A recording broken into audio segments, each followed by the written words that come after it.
Hello, everybody, and welcome to Movie Changeup, the show where we reboot and pitch new ideas for older movies, some that we love, some we love to hate, and some maybe we've all kind of forgotten about. This is season 2. This is our second episode. If you have not seen episode 1, check it out from last week. And remember to subscribe on our YouTube channel. And like us and give us 5-star reviews on whatever your favorite podcast app is. We're on pretty much everything. And then follow us on TikTok and Instagram and Twitter at Movie Changeup. For all of those, we've been more active on there recently. We're really trying to push that and connect with more people on social media. So help us out by following along and doing that.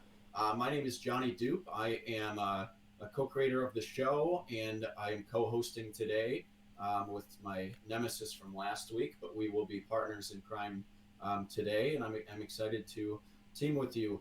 Tristan, how are you, and do you regret our bet of whoever lost last week had to break his foot?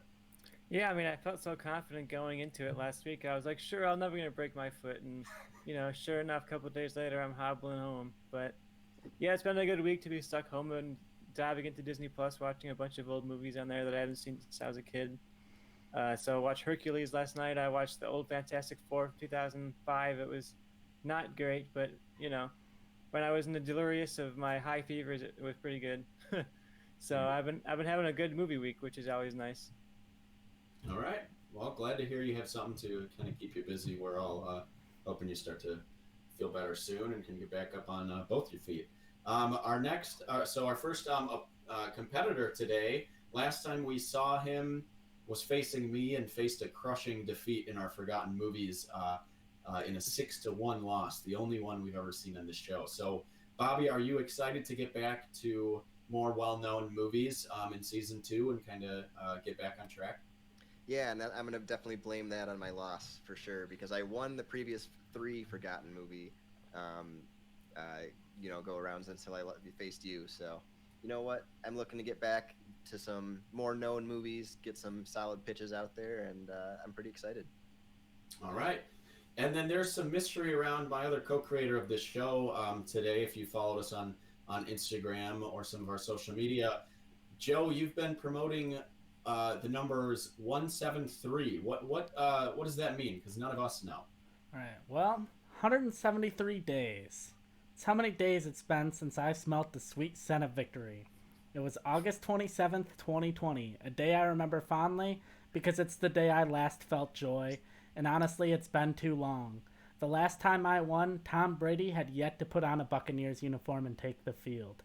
Donald Trump and Joe Biden had yet to step on the debate stage together. We were all just learning what WAP meant.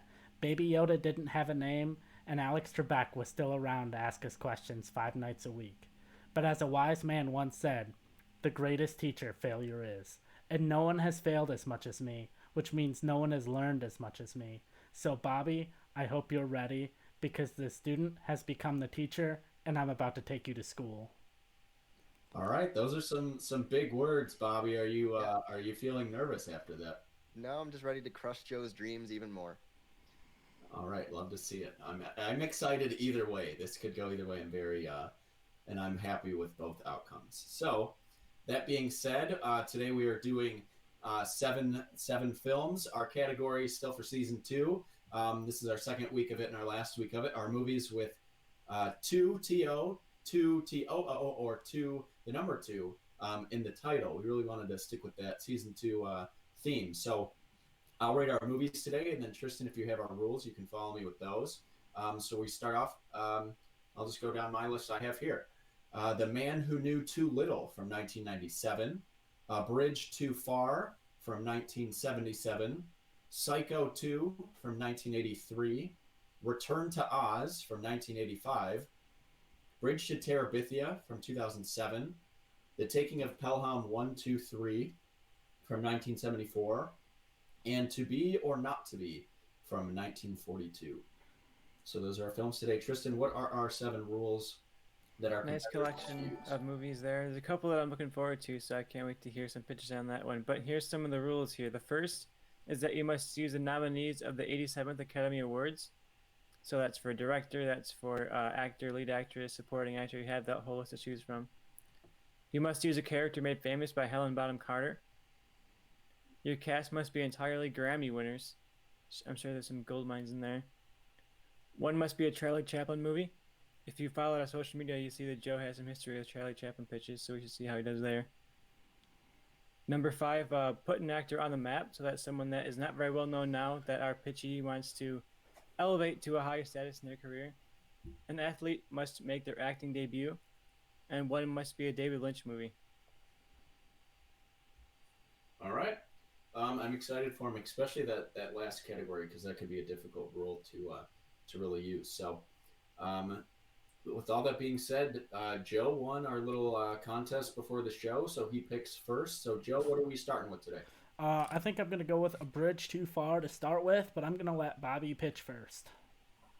Okay, all right. Let me find that on my sheet. All right, so A Bridge Too Far came out in 1977. It starred one of the best Bonds, Sean Connery, as well as Michael Caine. This is the IMDb description.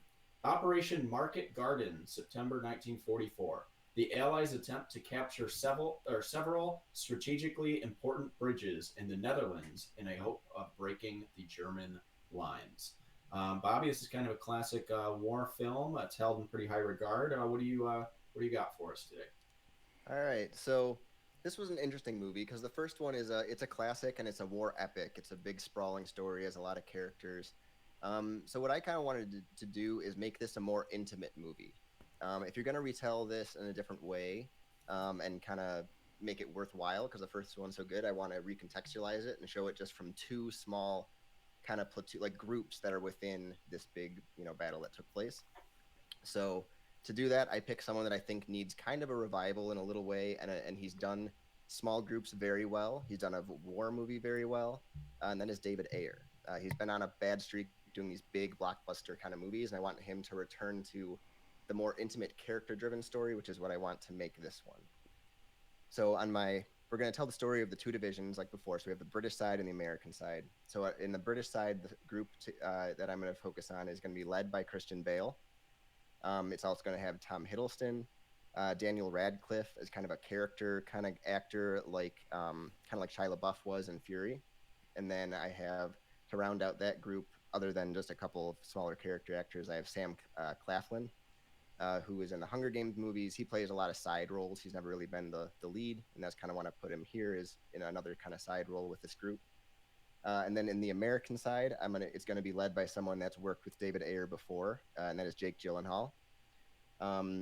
Someone else in the group is going to be Thomas Brodie Sangster, who is in Game of Thrones. He's also the cowboy kind of guy in Queen's Gambit. He's a scrawny looking dude and kind of could, you could get some heart out of him, kind of this small guy with a lot of heart type of character.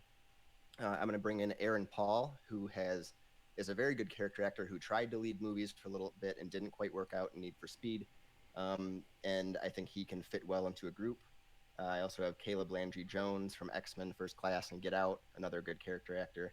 And then my rule, I'm going to be putting an athlete in his first role, and that's going to be someone who showed charisma hosting a show before, and that is TJ Watt.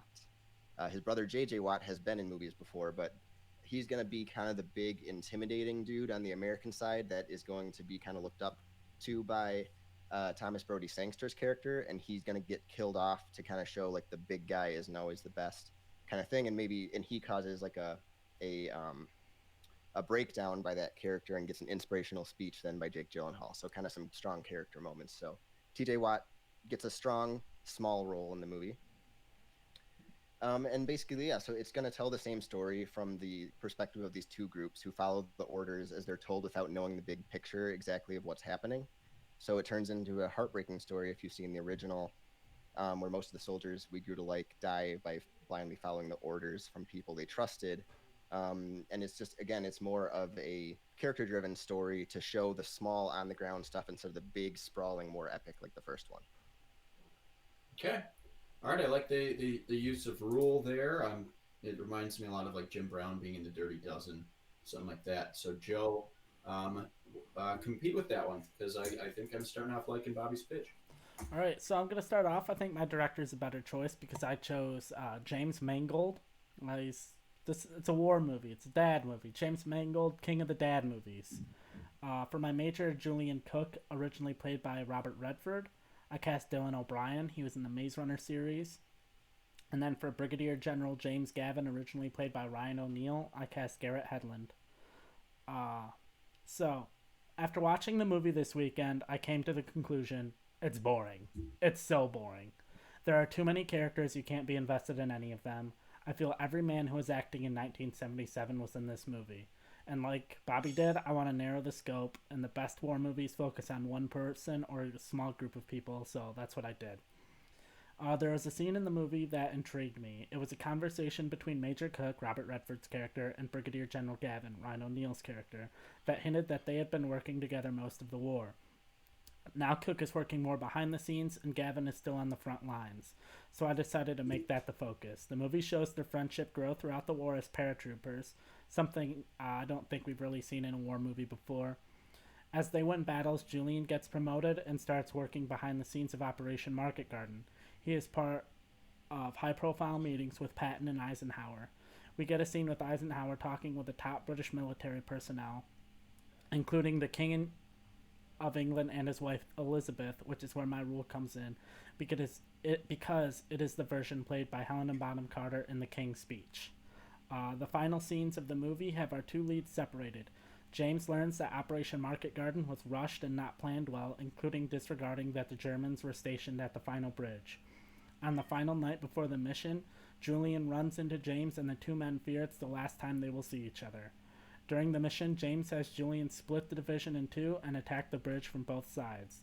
Julian leads one division across the water in makeshift boats, reciting Hail Mary all the way across. Julian wins his portion of the battle. Because of the reports of Germans in the area, James decided to move his men to a southern bridge instead of the main bridge. This delayed the capture of the bridge and cost the Allies the mission. Julian, looking at the bodies of his men who died for nothing, walks away from James and doesn't talk to him again. And that is my pitch for A Bridge Too Far. Okay. All right. Tristan, before they kind of get into it, do you have any questions for him or something you want him to clear up or address in their fight? I do want to address to the audience right now, for those like me who have no idea who any athletes are ever. TJ Watt is an American football outside linebacker for the Pittsburgh Steelers of the National Football League. So if you've been curious, who's a football player? So I just need a little bit of clarification of why that athlete of all the athletes, because I don't know much about sports. So is that someone that signs up for you, particularly someone you want to see in movies, or is it just because his brother has some experience in acting? No, yeah. So he's hosted a show with his brother on TV. So I've seen his personality, and he looked like he's not as just like a stone-faced big guy. He's got some good personality, and I think could show the limited amount of range that you need for this type of character. And he's also the big, intimidating guy, but he's not like a hulking beast like his brother JJ is even bigger. So I think he still fits in, and he's not going to be such a standout face. You cut out. Yeah. He's frozen, but I think I understood. He's got a standout face, not someone you recognize among the whole pack of athletes. Yeah. Yeah, he's someone knowing football. He's got the personality to be in the thing that Bobby's describing. If he was the star of his movie, I'd have a problem, but I think he fits the side character. Bobby, if you were frozen for a second, but I think you're okay now. Can you hear us? Yeah, I could hear you the whole time. I could. All right. Well, Bobby's freezing in and out. So Joe, do your thing. Bobby, figure out your shit. Actually, yeah. Tristan, do you have a question for Joe? Yeah, I do have one question for Joe. The Helena Bonham Carter, using her from the Queen of England, she has a whole lot of characters to choose from. I'm not necessarily knocking you on that, but why did you pick that character of her entire lineup of people? Because a lot of her characters are part of like these big franchises, whether it's like Bellatrix Lestrange or like the Red Queen from Alice in Wonderland. A lot of them, there are a lot of like random characters, like her character in Fight Club, which is just kind of could be anybody, or they're part of these big IP franchises. And I felt like if I brought a character from one of those franchises into a movie, I'm kind of bringing a lot of that baggage with it, and I didn't really want to do that, because then it's like, okay, so is this movie is like A Bridge Too Far now in the world of Harry Potter if Bellatrix Lestrange shows up? So I thought this was a good fit. Like, it would make sense for the wife of the King of England to be in this movie, and she's played that character before, so I thought it was an easy fit. I like that. Yeah, I do too. I don't really have a specific question. Both of you kind of sold me on making this more of an intimate film that kind of stars the main people. Joe, I got that more from your pitch. So when you two are fighting, Bobby, I want you to kind of address. Joe mentioned in his the original has too many characters. It's kind of boring, and then your cast seems a lot larger than Joe's. So I want to kind of get the idea like who are your main people and why is it more intimate than the original when you cast so many notable people in roles. So, I mean, if you really look at my Uh-oh. Yeah, he may need to restart his router or something, because yeah, it's not doing great. Am I okay for now? Now you're fine, but yeah, it keeps cutting All out. right. So I'm gonna try it again, and then if not, then I can, I don't know, try to do something. But basically, so if you really look at my cast, like it's kind of like the cast of Fury, which is still a small, intimate movie. It's just two groups, so you're cutting between groups, but it's not a big sprawling thing, and you're really focusing. Like obviously, Christian Bale is a big actor, and Tom Hiddleston; those are really big names. Daniel Radcliffe is going to be a character actor. He'll get his moments to come in, and he'll have like some comedy and stuff, and you're going to get the heart out of him. But and then Sam Claflin, he's a side character, but he fits into the group. He's a small, like he'll have his role like John Bernthal kind of deal. Same with the other group where you have Jake Gyllenhaal, obviously as a known guy, and then Aaron Paul, but he's not that huge. Thomas Brodie Sangster, like there are a lot of character actors, and they're really good at playing these characters that'll fit well into the group. And then when you have these big heart moments, like when TJ Watt's character dies, and then that kind of tears apart Thomas Brodie Sangsters. You get Jake Gyllenhaal to console him. You get those real character moments, type of deal. And so I think it is a lot more intimate. I named more people. He names 2 people in his cast, and obviously you can't do that in a war movie very well unless like it's only these 2 and somehow don't interact with anyone. So I named more people that are with the group that Joe's probably going to have too, but he just didn't say who they were. They're smaller actors around him. I just kind of filled out my cast. And Joe, who was your cook? Who was your lead? I missed that. Dylan. I mean, it's kind of like both hand in hand. It's Dylan O'Brien and Garrett Hedlund.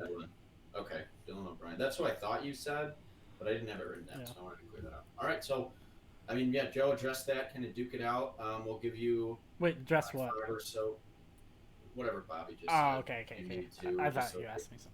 No. The casting, like if you have any side characters, anything, some memorable moments.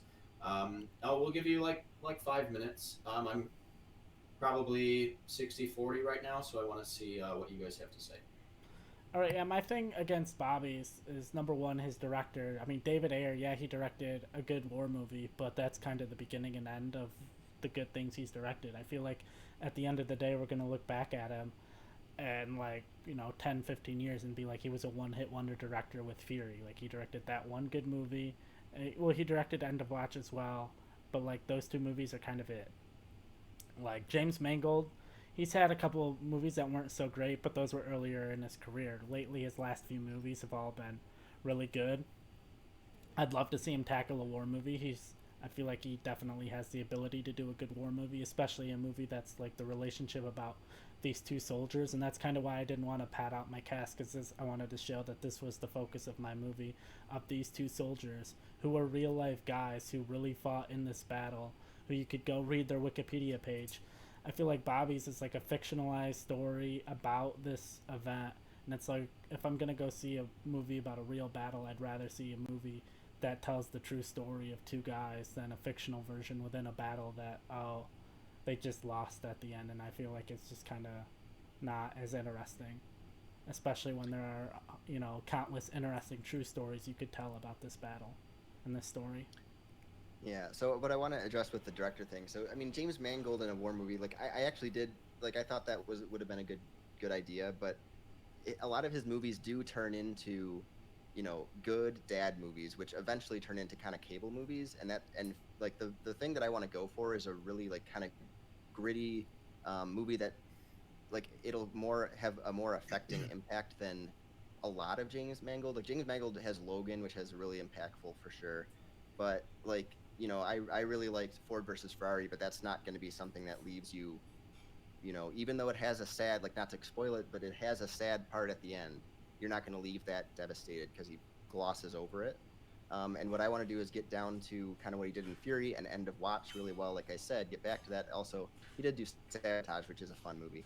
But he did End of Watch, which is a really good character movie where you have an impactful, death by a character, and have Jake Gyllenhaal's, how he deals with that. And then you have Fury, which I think is one of the more, like, it's a different type of war movie. He did it in a different way. The way he did the visuals with the tanks, focusing on the smaller battles, it's not shown that often, the way he did it. And I think it would turn out to be a more interesting movie than one that might just be a cable watch to me eventually. And really, like, you say that, you could make these people the people from the original movie. I didn't, because it's like, I just, like, wanted to get you the cast of people, but there are stories that you can take soldiers and real soldiers, and this type of stuff happened. So you can say, this is a true story. It's based on real events. This is what happened to a majority of people in that battle. Even if you can't exactly Google names, they could use them, they could not. But with a lot of movies, they take characters and form like 5 characters down into one person. That's kind of what I'm doing for this, so that you get the idea of what happened without bloating it, and also without changing it, because I'm sure that the 2 people you're using it's not their exact story, and it's not going to be just them the whole time all the way through it, like you're doing. So you're changing stuff, I'm changing stuff. You're just using a character that if people saw the original, they'll know. But what I would just want to do, because James Mangold to me works really well when it's like kind of what you're doing, where you're focusing on like 1 or 2 people. But I think it's more affecting in a war story when you have that friendship and companionship and stuff, and show the real, like, what happens in war. You're not just friends with one person. You have a brotherhood with your troop and with a group of people, and you see them die, you witness friends and all that. That's what I wanted to get into, instead of here are these 2 people only, and you don't really get their impact as much of, like, even if people around them die, the way you're saying it, you're not going to feel the impact because you're not getting to know them. So I'm leaving you more impactful by getting you to know these characters that don't make it out. I did have, like, survivors, like you can have one or 2 in each group survive it, but that means that they saw their friends die and get killed, and then they have to live with that. And that's what I want to go for, because this was a devastating battle that happened, and a lot of people died. Yeah, I mean, I think David Ayer would go for, like, the deeper messages and themes, but I feel like the guy that gave us Will Smith saying Fairy Lives Matter is going to do that and swing and miss when it comes to anything beyond trying to make a dad movie. Where I feel like James Mangold... Again, blockbuster movie. But I mean, it's still him trying to go for those messages, where it's like James Mangold's going to be like, I'm going to go out and I'm going to make the greatest dad war movie you've ever seen, and he's going to succeed, because that's what he does. All right, I think I have my decision. But Tristan, you're kind of my consulting on this. I chose this movie, so what are your thoughts? Maybe you'll help sway me. I really like the David Ayer pick. You guys argued about that a lot, but I think he's due for a comeback. I think a war movie is probably his best bet for a comeback. We've seen Fury was his most, like, well-regarded movie that he's made by a mile, and it was a war movie. So I think, like Bobby said, all these times he's tried to get into big action blockbusters, it hasn't really worked for him. But with such a big cast, I'm not sure if Bobby's movie is not that. Like, it almost sounds like it would be really high budget, it would be high stakes. Like, it wouldn't be something you could just go off on his own and make it small, intimate. I don't know. I'm split 50-50. I'm leaning a little bit towards Bobby's, but the more Joe talked about his, I got a better picture of his being more intimate and kind of earning that Queen of England cameo. And so I'm still 50-50. I'm glad I'm not making the call, but if I was, I'd probably give it to Bobby by a little margin. All right. So first of all, I'll say Paul, our loyal viewer, says that Bobby had the better cast. Bobby definitely went more in depth in his cast. I don't know if that necessarily means it's a cast that I think is like maybe realistic as much. I was back and forth a little on this one because I like both pitches. I like both director choices. Obviously, Mangold has never done a war movie, but he has a much stronger filmography, and Ayer has done a very strong war movie, but has a much weaker filmography. So what I kind of went with my deciding factor is, as I was listening to Bobby talk about his characters and what like getting Air back to his strength. I started to picture David Ayer's version of this film, and I really liked it, but it wasn't what Bobby pitched. I would have loved, Bobby, if your movie was you have a British battalion and an American battalion, and they're a bond and they're a family, like you were talking about, and then they get ambushed by Germans, and half of each of them die, and then they have to work together, and they don't necessarily trust each other. The Americans don't like the British don't like the Americans, and you kind of get that David Ayer character vibe going. I think he's best when he's working with like a group of either 2 or 4 or 5 people, maybe fitting into a new environment. I love Jake Gyllenhaal and Michael Pena's chemistry in End of Watch, and I would have liked you to kind of focus more on maybe people being a little out of their element and having to work together. And while Mangold has never done a war movie, I would be really first in line to go see it because I don't think you need to really establish multiple characters in a war movie. Saving Private Ryan did that, and I don't care about any of the deaths of any of those people in that movie. I care about the deaths of all the people in Hacksaw Ridge because it's so visceral. So I think if you establish the 2 leads like Joe did, and expand that well, and have a director who's capable of having great action sequences. Bobby mentioned that Mangold has like more cable movies. 3:10 to Yuma was the best war movie to come out, Western since Unforgiven. You know, I think and Walk the Line is the best musical biopic. He's a director that can make great movies that, yeah, he makes some dad films, but he also makes movies that, if I were to rank them, would be just like top 5, top 10 of their genre. So I really like Joe's director choice and the way he went with it. I like the Helena Bonham Carter use because that's a harder actress to fit in, so he chose someone that works. So I'm going to go with Joe on this one, although it was close. I just think Bobby could have worked around his pitch to fit David Ayer a little better than he did. So I will give this one to Joe.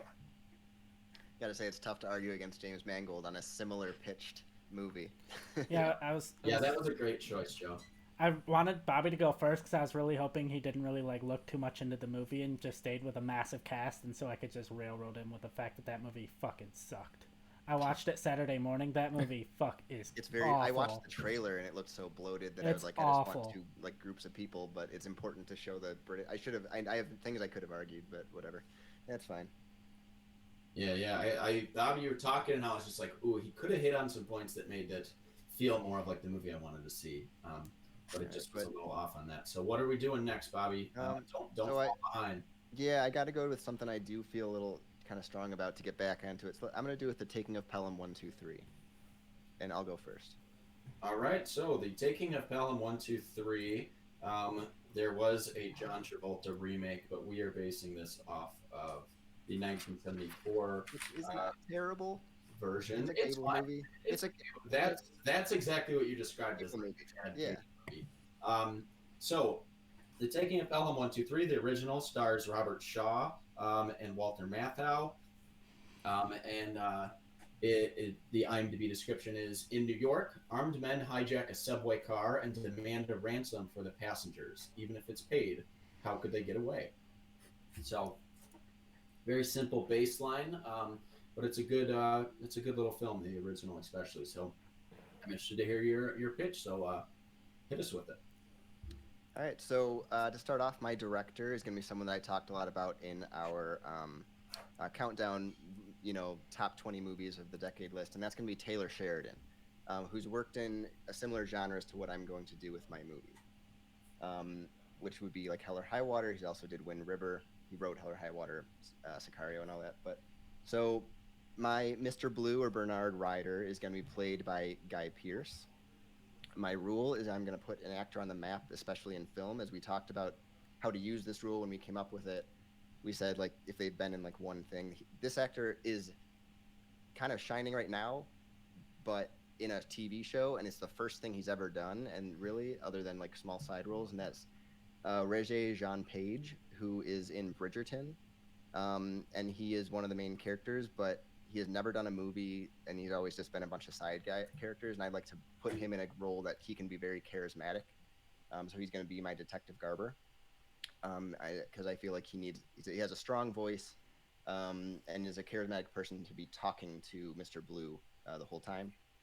I also have a henchman that's going to be with guy appears, and that's going to be someone that worked with Taylor Sheridan before, and that's Ben Foster. He's going to be with him. And then the Mr. Gray and Mr. Brown characters they can just be any character actors, fill-in kind of people. You're going to flash to them. They don't have too much of a role.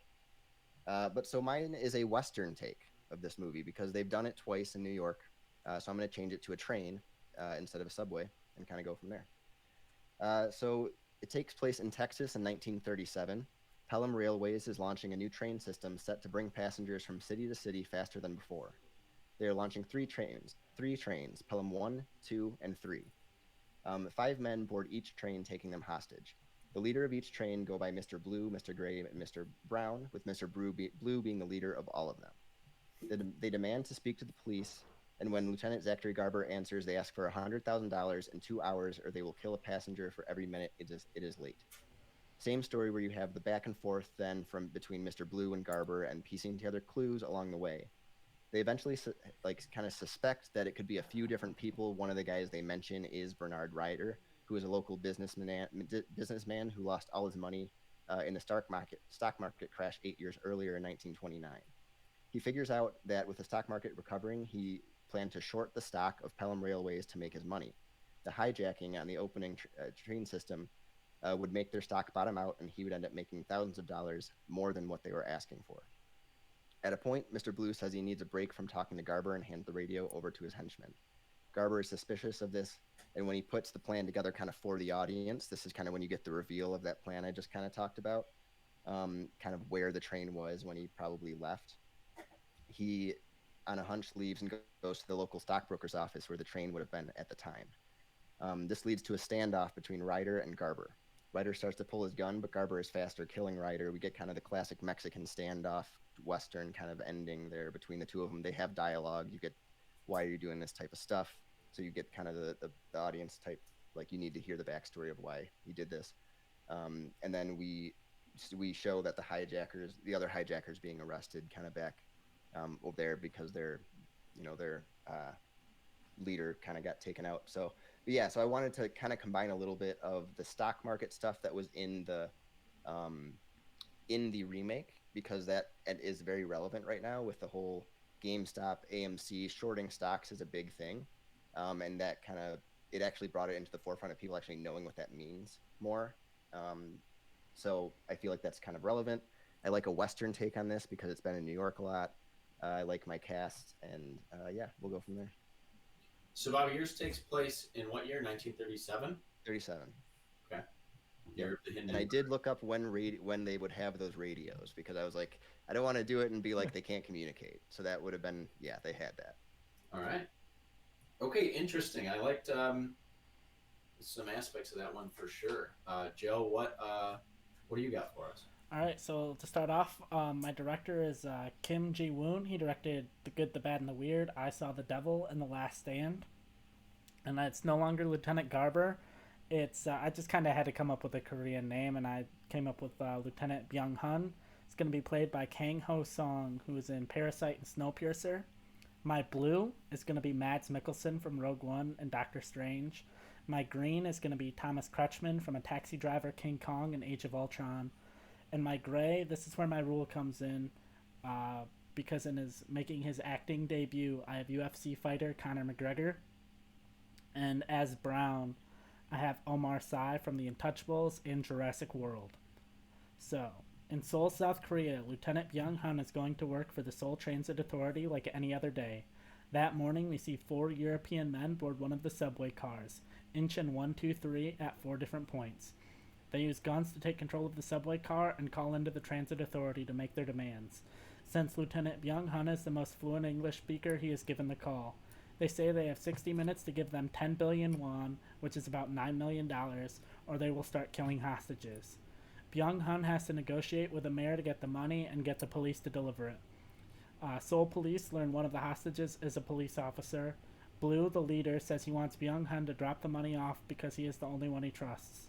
Byung-hun drops the duffel bag with the money. Green grabs the bag, but he and hot-headed Gray fight over who holds it, leading to Green killing Gray.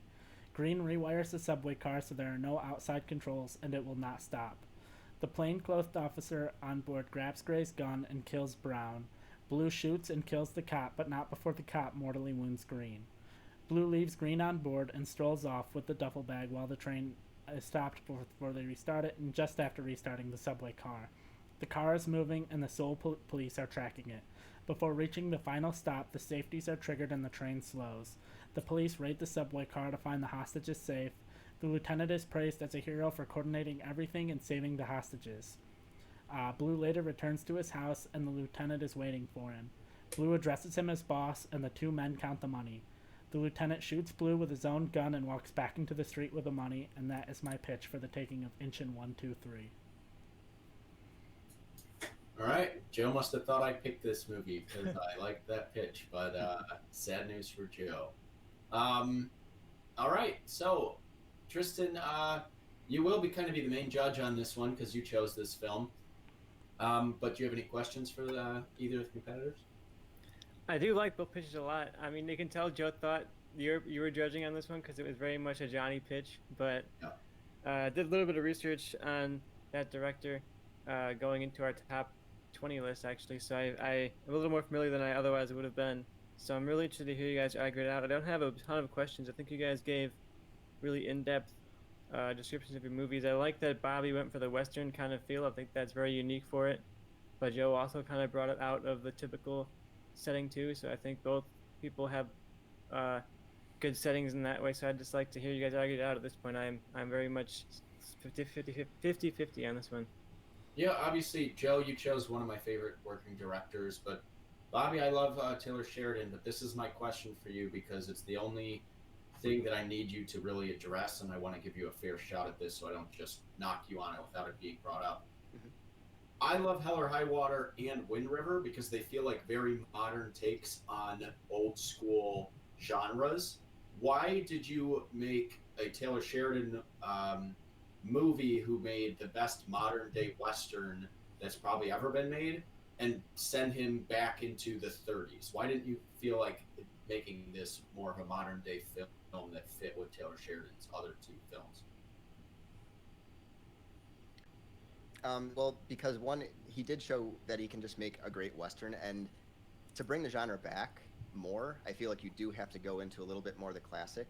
It's not quite, 1800s gunslinger level because this is America in the 1930s. There's still a stock market. There's still, it's more modern than all the other ones, but it still gives a classic, like, I want to see Taylor Sheridan's take on a train hijacking and what that would look like, and how visceral kind of that would be with, the tense moments of the passengers that may want to step up and be the hero and get killed type of things.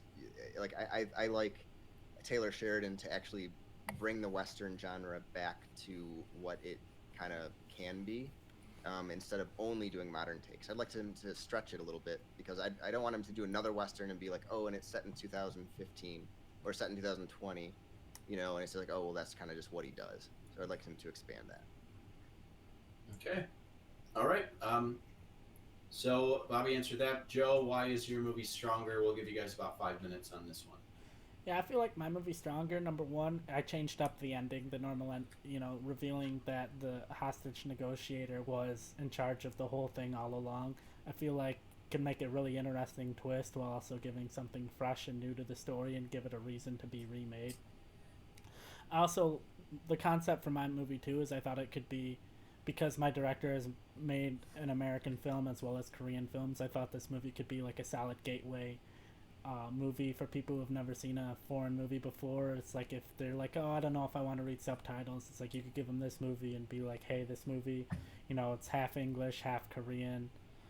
It's a remake of an American movie, so it'll be something you could follow. And that was part of the reason I went with what I did. Yeah, that's why I think it's a good solid take for Taking of Pelham 123. Yeah, and I mean, honestly, it's a little harder to argue when I'm not as familiar with the filmmaker, but all I'll say is, as far as getting people to watch like foreign films and that, it is still a very tough thing to do. Like I love even just movies directed by, foreign filmmakers that have a little bit of mix. Like Snowpiercer is very much it's not an American styled movie, and I love that movie. But talking to anyone outside the film community, they think it's terrible, and like that type of stuff. And I feel like your movie is going to have that feel where film lovers might like the movie, but it's not going to do much as far as bringing other people into it. So even I disagree, because you look at intent, like The Good, the Bad, and the Weird, and that's still very much an American style, even though it's a Korean movie. And so I feel like he could do a Korean. I think he could blend. It's hard to argue. And you're gonna get people that it is hard to. Go ahead. Yeah, like it's hard to argue against the filmmaker. I haven't seen a lot of his movies, but and it sounds good. It's just, again, like doing still a subway thing for the most part. Other than the ending, it's a very similar movie. Just with, also, I do want to attack. Why give Conor McGregor anything? I don't want him to get any money. He's a terrible human being. So why are you putting him in this movie when you could have gotten any other intimidating person? Like, that's my main criticism. If you're gonna do anything, like, I don't want a movie with Conor McGregor to be the one to bring people in to watch foreign movies.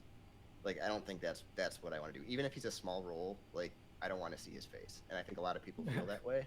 So, like, Tristan, if you don't know a lot about him, like, he's just an awful human being who, you know, hits women, and, like, yeah, he's not a good person.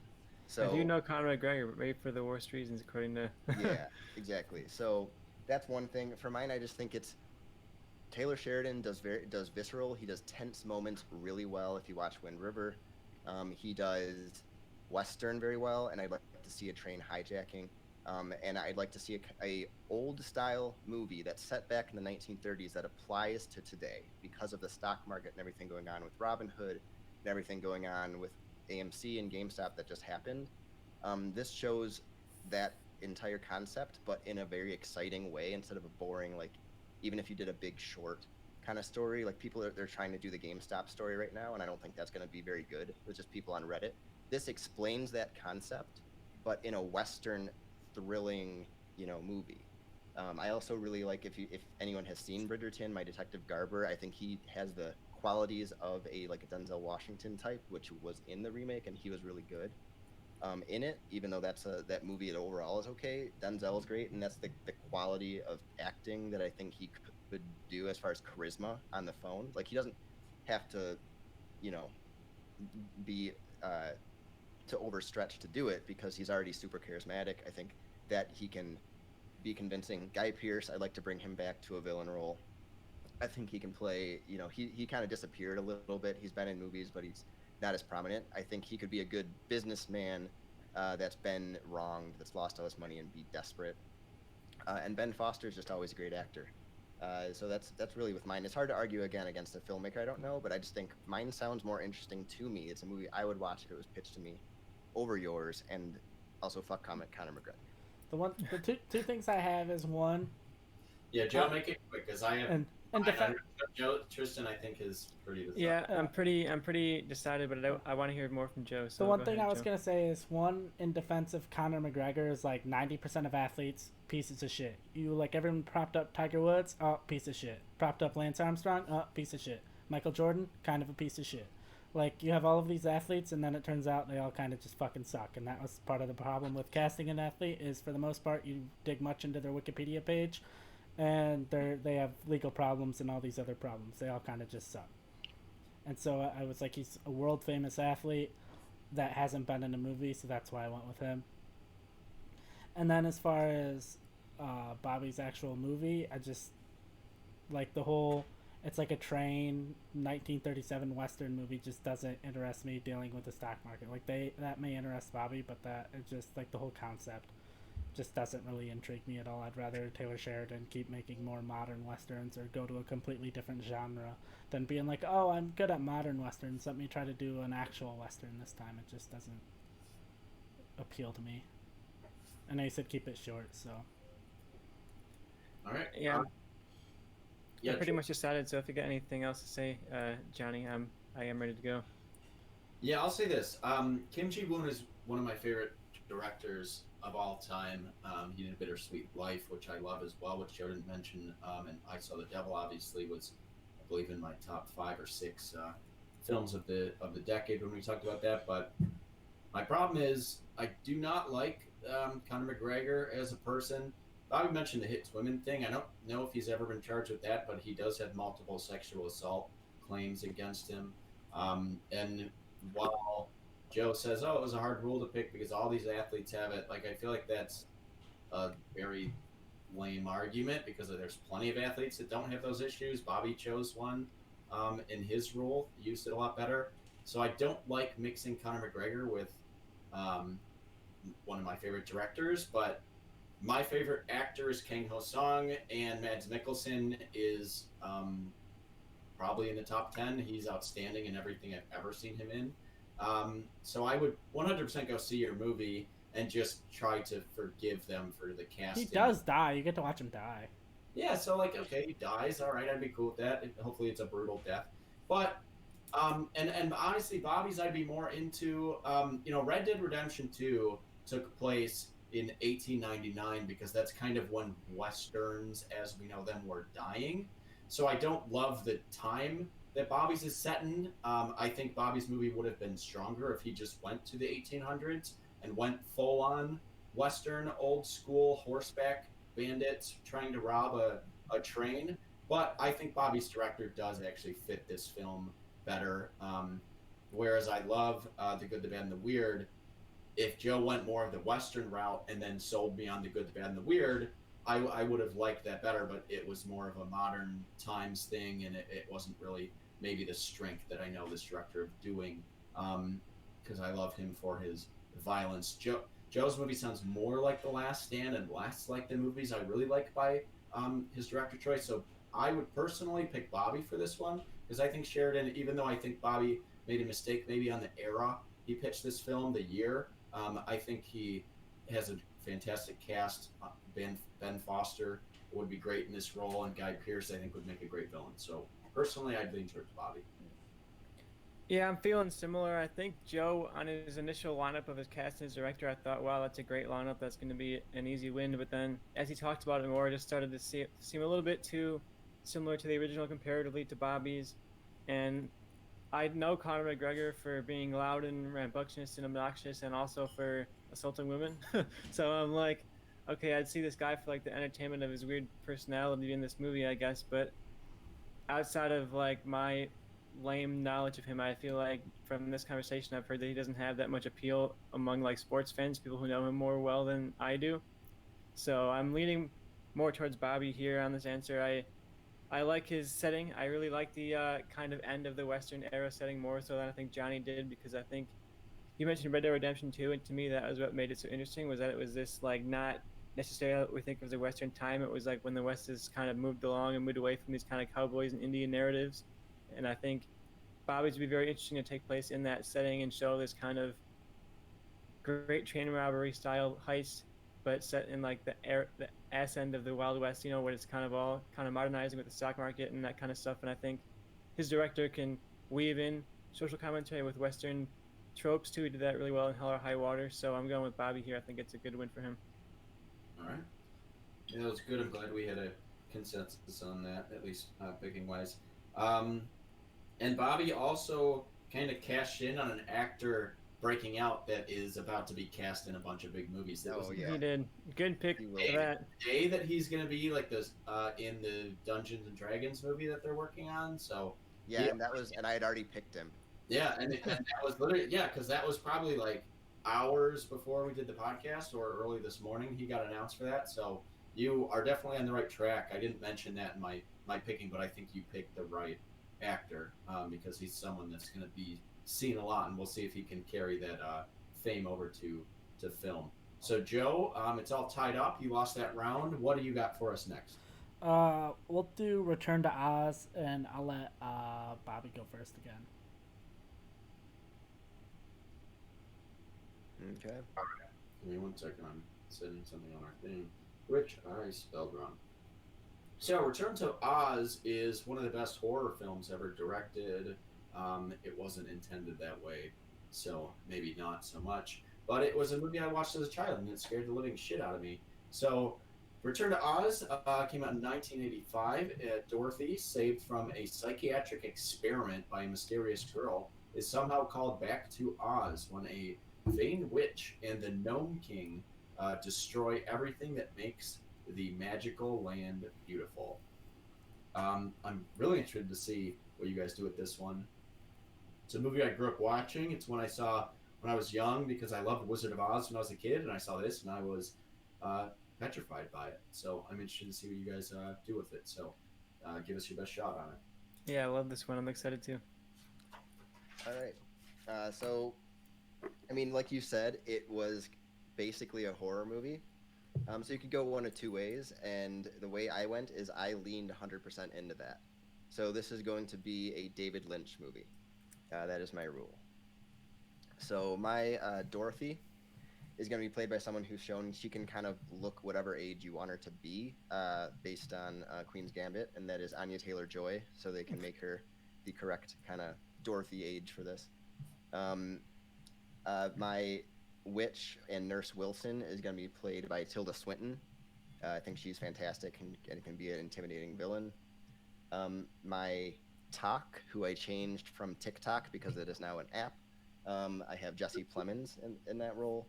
And then my Pumpkinhead, who, if there's any type of humor, he would kind of throw it in there, and that's going to be voiced by Mark Hamill, who's just a very good voice actor, as well as Luke Skywalker. And my Auntie M is going to be played by Patricia Clarkson. Shout out to Easy A, she's great in that movie. And my Uncle Henry is going to be another good character actor, and that's going to be William Fichtner. And they kind of bookend the movie a little bit. So, in October of 1899, around Halloween, Dorothy talks about her trip to Oz and the friends she's made with her Auntie Em and Uncle Henry. Worried she's gone mad, they bring her to electrotherapy. Dorothy hides Toto in a bag and brings him along. There, she's left under the care of Nurse Wilson. As Dorothy is about to go through her first electrotherapy session, the building is struck by lightning, which causes the machine to malfunction, setting Dorothy free. She escapes with Toto, but trips over a rat and falls into a mysterious glowing creek. As she emerges, she finds herself in Oz. Toto, however, disturbingly transforms into a dog-rat creature, and you get to see kind of the body horror type thing that David Lynch would throw in there. She finds Emerald City in ruins, with most citizens turned to stone and some in pieces with stone limbs scattered around the city. Menacing creatures with wheels as feet show up as Dorothy and Toto hide in a building where they meet Talk, a mechanical man hiding as well. He informs Dorothy that that King Scarecrow was captured by the witch, who is responsible for the destruction. They on their adventure there, they befriend Pumpkinhead along the way, as well as encountering many strange creatures Dorothy does not remember being in Oz in her last time. So you get to see a lot of creature effects and work and kind of scares on the way there. They're ambushed when they sneak into the castle. They're ambushed by the witch, who wants to take Dorothy's head as a trophy. They narrowly escape after Talk creates a distraction by throwing one of the hands of his clock, shattering one of the glass cases, and stabbing one of the faces. It now becomes like a haunted house thriller, with them trying to escape and the witch hunting them. They find some prisoners who have been stuck inside the wall, who explain the witch needs Scarecrow to publicly make her the new queen so she can be the ruler of all of Oz. Since she cannot kill him, she is torturing him until he agrees. They find magical items the witch has collected, including a shield that Pumpkinhead says might be able to reflect her magic. They're able to lure the witch into a room where she tries to hit Dorothy with her magic, but it was actually a mirror. The mirror shatters, revealing the shield, which reflects the magic back at her, beheading her and stealing her head inside a glass case. They rescue Scarecrow and travel back to Oz, finding the damage caused by the magic has been reversed. Dorothy returns home, finding she's able to return to Oz whenever she wants, the mirror in her bedroom, but is still scared that Auntie Em and Uncle Henry will take her back to electrotherapy. So she's still kind of she's unhappy at home, so she's like debating living her whole life in Oz. It's like a David Lynch ending of happy but not happy type of thing. So creature effects, crazy scares, gonna lean into the horror because the first one is maybe unintentionally horrific. All right, yeah, Bobby leaned into the horror aspect, the ambiguity a little bit. Joe, what do you got for us? All right, well, I'm gonna tell you my director, and you're gonna realize I did not go in that direction. So, I'll give you my director, I'll give you my pitch, and I'll end on my cast. My director is Jon Favreau. So first, I'm tossing out the entire movie of Return to Oz. I watched it recently. It's bad. It didn't age well. I don't even know if it really started out that great. I did a deep dive on other stories in Oz to see if there's anything else like good I could pull from. They're all bad too. I think the 1939 movie and potentially Wicked are the only good things to come from this property, so I decided to make a direct sequel to that. Set 15 years later, Dorothy is a school teacher who has returned to the Kansas farm for the first time in a while after the death of Auntie M. With Uncle Henry long gone and the farm hands moved on, Dorothy is in the process of selling it. Instead of making the Kansas scenes black and white like the original, I'm going to have them be filled with dull earth tones of brown and blue. Since it's a direct sequel, I am keeping it a musical with some old songs, but mostly new songs. When Dorothy is walking around the farm one last time, looking at pictures of her aunt and uncle, pictures of the farm hands, going past the pig barn where she fell in, and walking by Toto's grave, she is singing Somewhere Over the Rainbow. However, in the original, she was unknowingly singing about Oz. Now she is singing about the farm, but not the farm as it is now, but the farm she remembered growing up on. Her happy memories there, a place she knows she can never return. Not long after, a tornado comes, picking her up and taking her to Oz. Similar to the first, Oz, just like the original, is bright and colorful, and with the technology created for the Mandalorian, Oz no longer looks like a series of sets and matte paintings, but a fully living world. Dorothy knows she has to return to Kansas to her life of teaching and her fiancé. She tries tapping her heels 3 times, saying there is no place like home. It doesn't work. Glinda the Good Witch appears and tells her she needs the ruby slippers, which are currently possessed by the Gnome King. Dorothy asks if Glinda can take her to the Gnome King, and Glinda says no, that is an adventure she can't help with. However, she doesn't have to go alone. Glinda points to the Emerald City off in the distance before floating away. Dorothy goes towards the Emerald City, where she meets its brave guard, her old friend the Lion. The Lion laments and sings a song in a familiar tune about how much he hates being brave because people are always in need of protecting, with the lyrics like, "But I can enjoy my house, be as comfy as a mouse, if I didn't have the nerve." She then goes on to meet the Tin Man, who is talking about how stressful it is caring for everyone with his big heart. He would have lyrics like, "I could ignore the sparrows and the boy who shoots the arrows if I didn't have a heart." She finally is taken to the head of the Emerald City, the Scarecrow, by the Lion and Tin Man. The Scarecrow is complaining about how hard it is being in charge and how you're expected to know everything. He would have his lyrics changed up to, "If my head was full of stuffin', people wouldn't ask for nuffin' if I didn't have a brain." The 3 agree to take Dorothy to the evil Gnome King, where we get a good new villain song.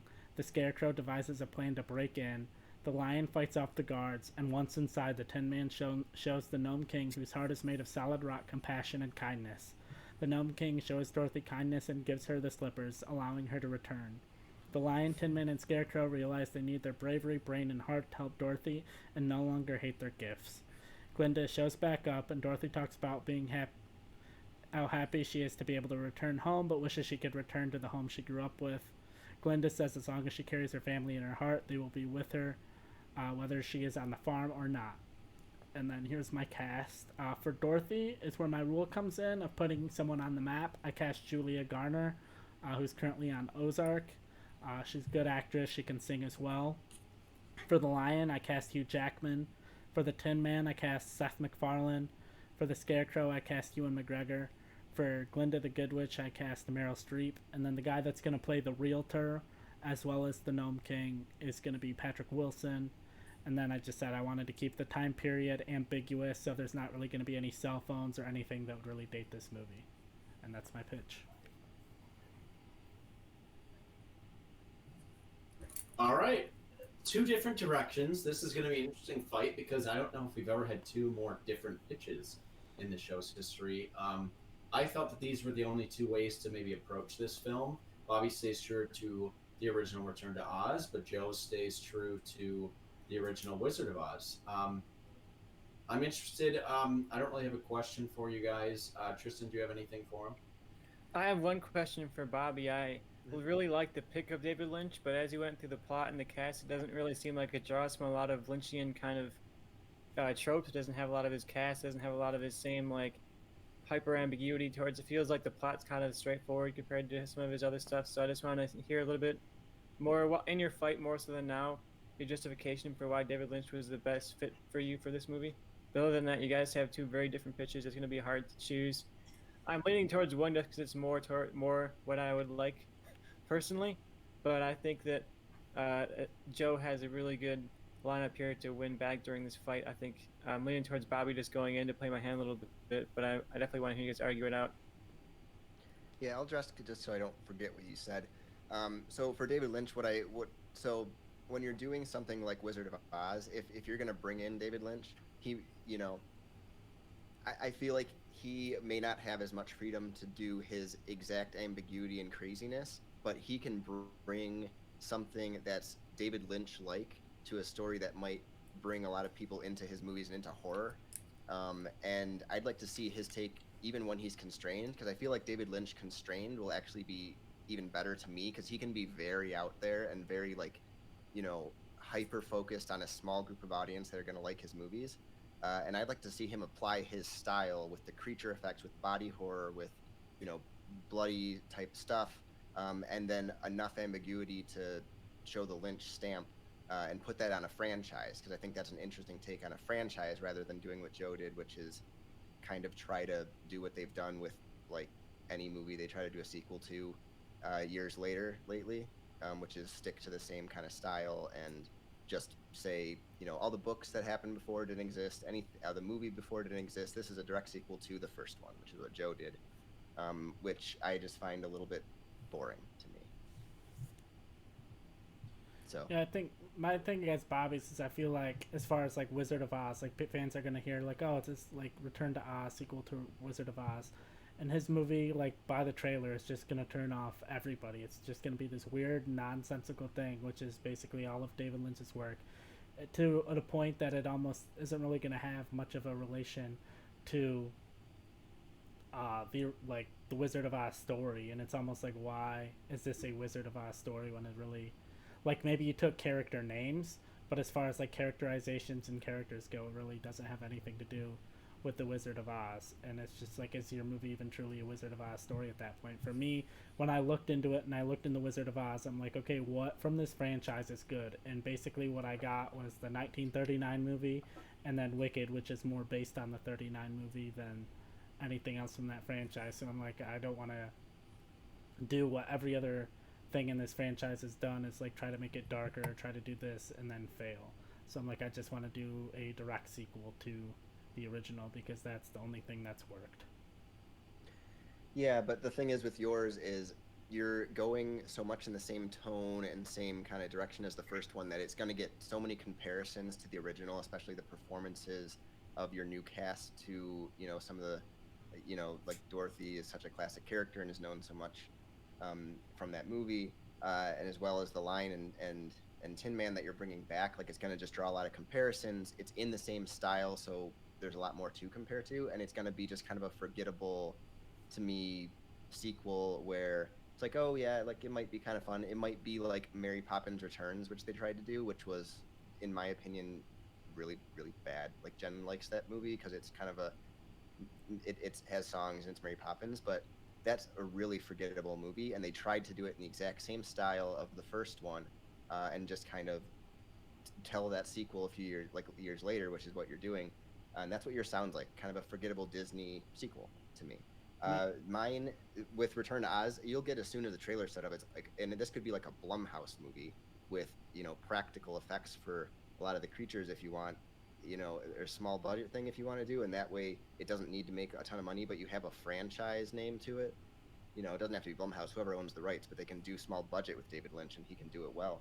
And it recontextualizes it. You don't have comparisons. The first one's like, oh, there's a horror movie based in Wizard of Oz. That sounds interesting to me. I'll see that. It'll be more memorable to me. So Jen, one of the popular things in books right now, my wife Jen reads a shit ton of books, and one of the things that they keep cranking out right now are horror versions of fairy tales, or dark versions of fairy tales, and I feel like that is going to make its way into film. And if it's going to, I'd like to do it from someone who's kind of a master of kind of the body horror genre, and capitalize on a trend that's not quite there yet in movies, but is around right now.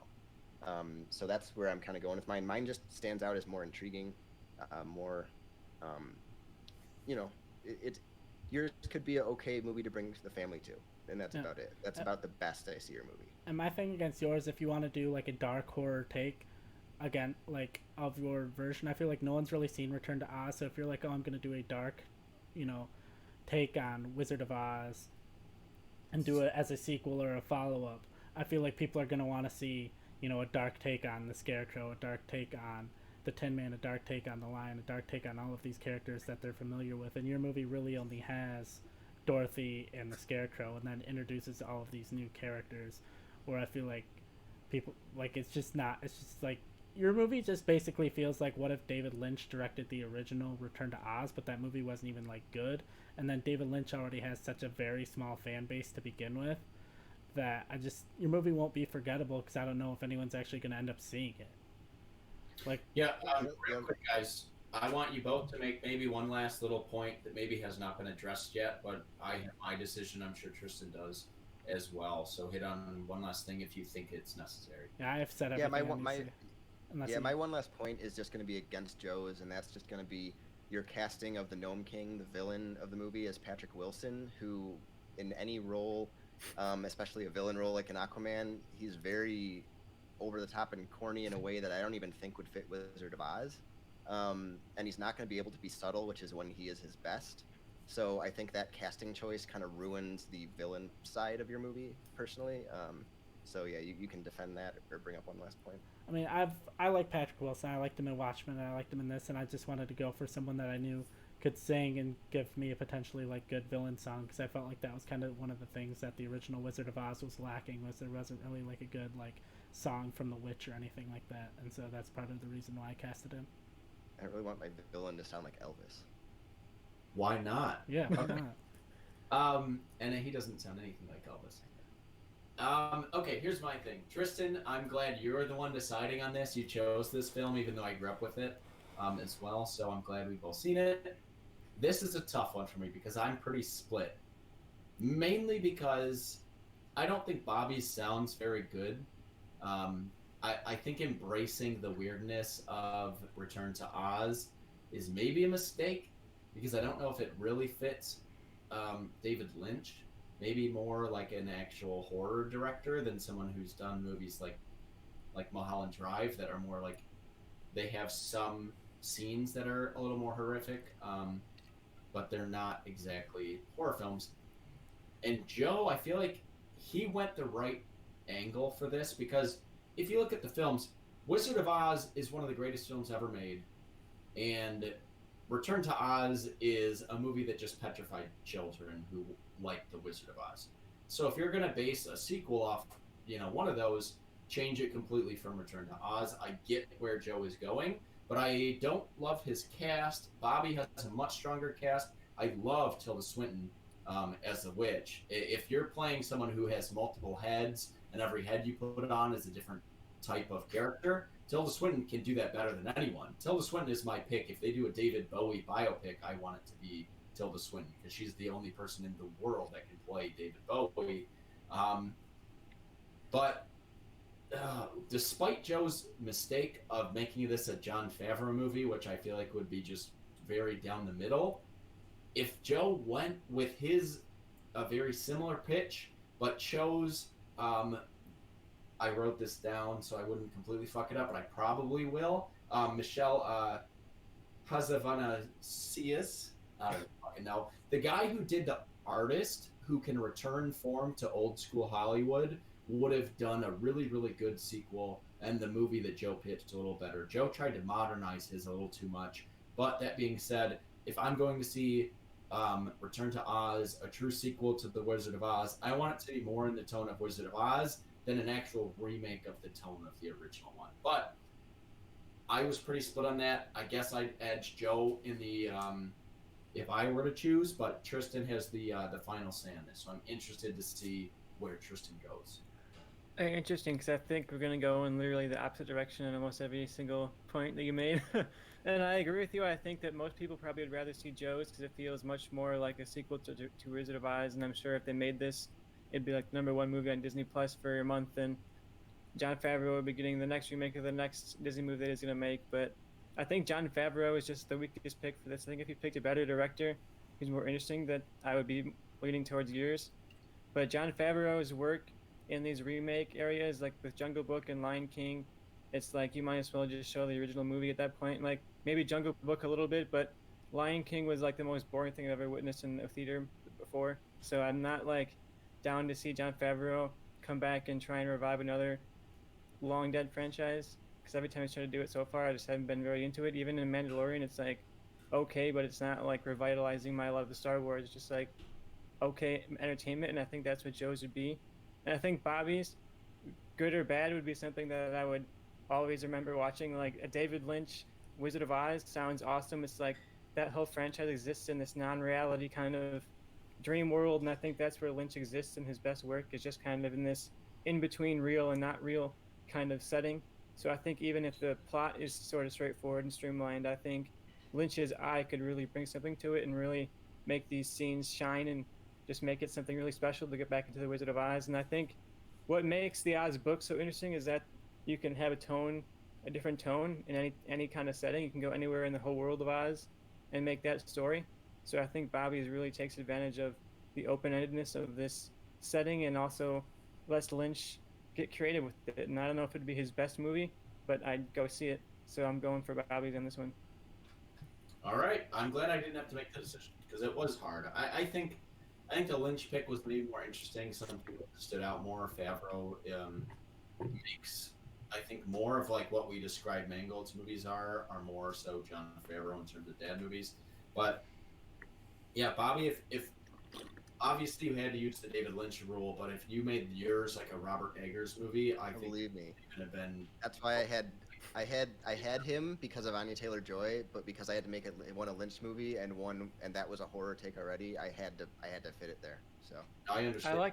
I like that casting of Anya too. I think and she played like a 13-year-old in one scene of Queen's Gambit.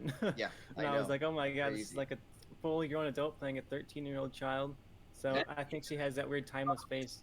And even Bobby's smallest casting, like Mark Hamill, I think was a great choice. I think Bobby nailed the casting.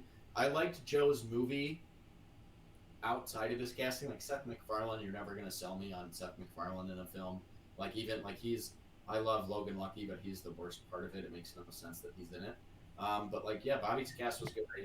Overall, if I'm going to see a sequel, I maybe would like a better tone. But yeah, I'm glad I didn't have to decide on that one. So Joe, you lost that one. What is our next film? We're gonna do To Be or Not to Be, and I'm gonna go first. All right, To Be or Not to Be was obviously there was a famous remake by Mel Brooks, but we're going based on the 1942 version. Sorry, which starred Carol Lambert and Jack Benny, the IMDb description is: during the Nazi occupation of Poland, an acting troupe becomes embroiled in a Polish soldier's effort to track down a German spy. So I'm interested to see what you guys have to say on this one. All right, you wanted creative, so this is what I did. My directors are going to be Akiva Schaffer and Jermac Dacone from basically The Lonely Island and Pop Star Never Stop, Never Stopping. My Joseph Tura is going to be Jack Black. My Maria Tura is going to be Lady Gaga. Her lover, Lieutenant Sabinski, is going to be played by Justin Timberlake. One of the main villains of the movie, Professor Seletsky, is going to be played by Patton Oswalt. The main Nazi, Colonel Earhart, is going to be played by Elton John. His underling, Captain Schultz, is going to be played by Michael Bolton. And some of the others in the acting troupe are going to be Harry Connick Jr. and Randy Newman. So, if you haven't figured out already, the plot of mine follows closely with the plot of the first two movies. However, the first was more of a dramedy, the second was a straight-up comedy, and I'm taking it a step up further and making mine a musical comedy starring only Grammy winners. So, Joseph Tura's wife is cheating on him during his performance of Hamlet with Lieutenant Sabinski. The war starts and Sabinski is called away. Sabinski and his fellow soldiers sing to and entertain Professor Seletsky. Afterward, they give him the name and addresses of their families to give him their families' letters. Sabinski is concerned when Seletsky, who claims to be from Warsaw, has never heard of Maria Tura. Professor Seletsky returns to Warsaw and tries to recruit Maria as a spy. Sabinski sneaks away to warn her about Seletsky. Joseph Tura decides to kill Seletsky to protect his wife and stop the names and addresses from getting to Colonel Earhart, Captain Schultz, and the Nazis. When Earhart, Schultz, and the Nazis arrive, Tura has to impersonate Seletsky, who he looks similar to. When the Nazis don't believe that Tura is truly Seletsky, there is a moment of comedy where they ask him to sing because they know Seletsky can't sing. Tura purposefully sings poorly, and the Nazis are pleased. The Nazis eventually find the real Seletsky's body. With heat on Tura and the acting troupe, they decide to get out of Warsaw. They eventually impersonate Hitler and sneak off on his plane during a musical performance honoring him.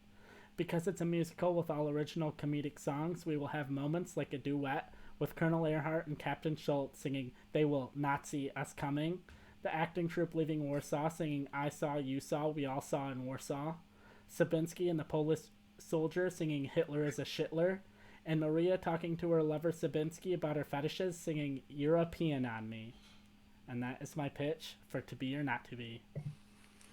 Joe, I love the song names. Thank you. I'm glad someone else has embraced that as I have in the past. All right, Bobby, what do you got for us to combat against that? We use the same rule. Yeah, I figured we would. So, yeah. But basically, I don't want to go through the whole plot because like we both kept the plot very similar, but I'm going to basically say what differentiates mine from Joe's, who went very, very comedic. My director is going to be Nana Chaka Khan, who did Always Be My Maybe with Randall Park and Ali Wong, which I think was a really funny and sweet movie on Netflix that came out, I think, over the summer. Mm-hmm. My Joseph Tura is going to be played by Leslie Odom Jr., who was just in One Night in Miami. He's in Hamilton as Aaron Burr, can really sing, can really act. My Maria Tura is going to be Lady Gaga. I have as the Lieutenant Stanislav Sabinski, who falls in love with, I'll get to that in my movie, but is going to be played by Jonathan Groff, who is the king in Hamilton, as well as Kristoff in Frozen, as well as the lead in Mindhunters.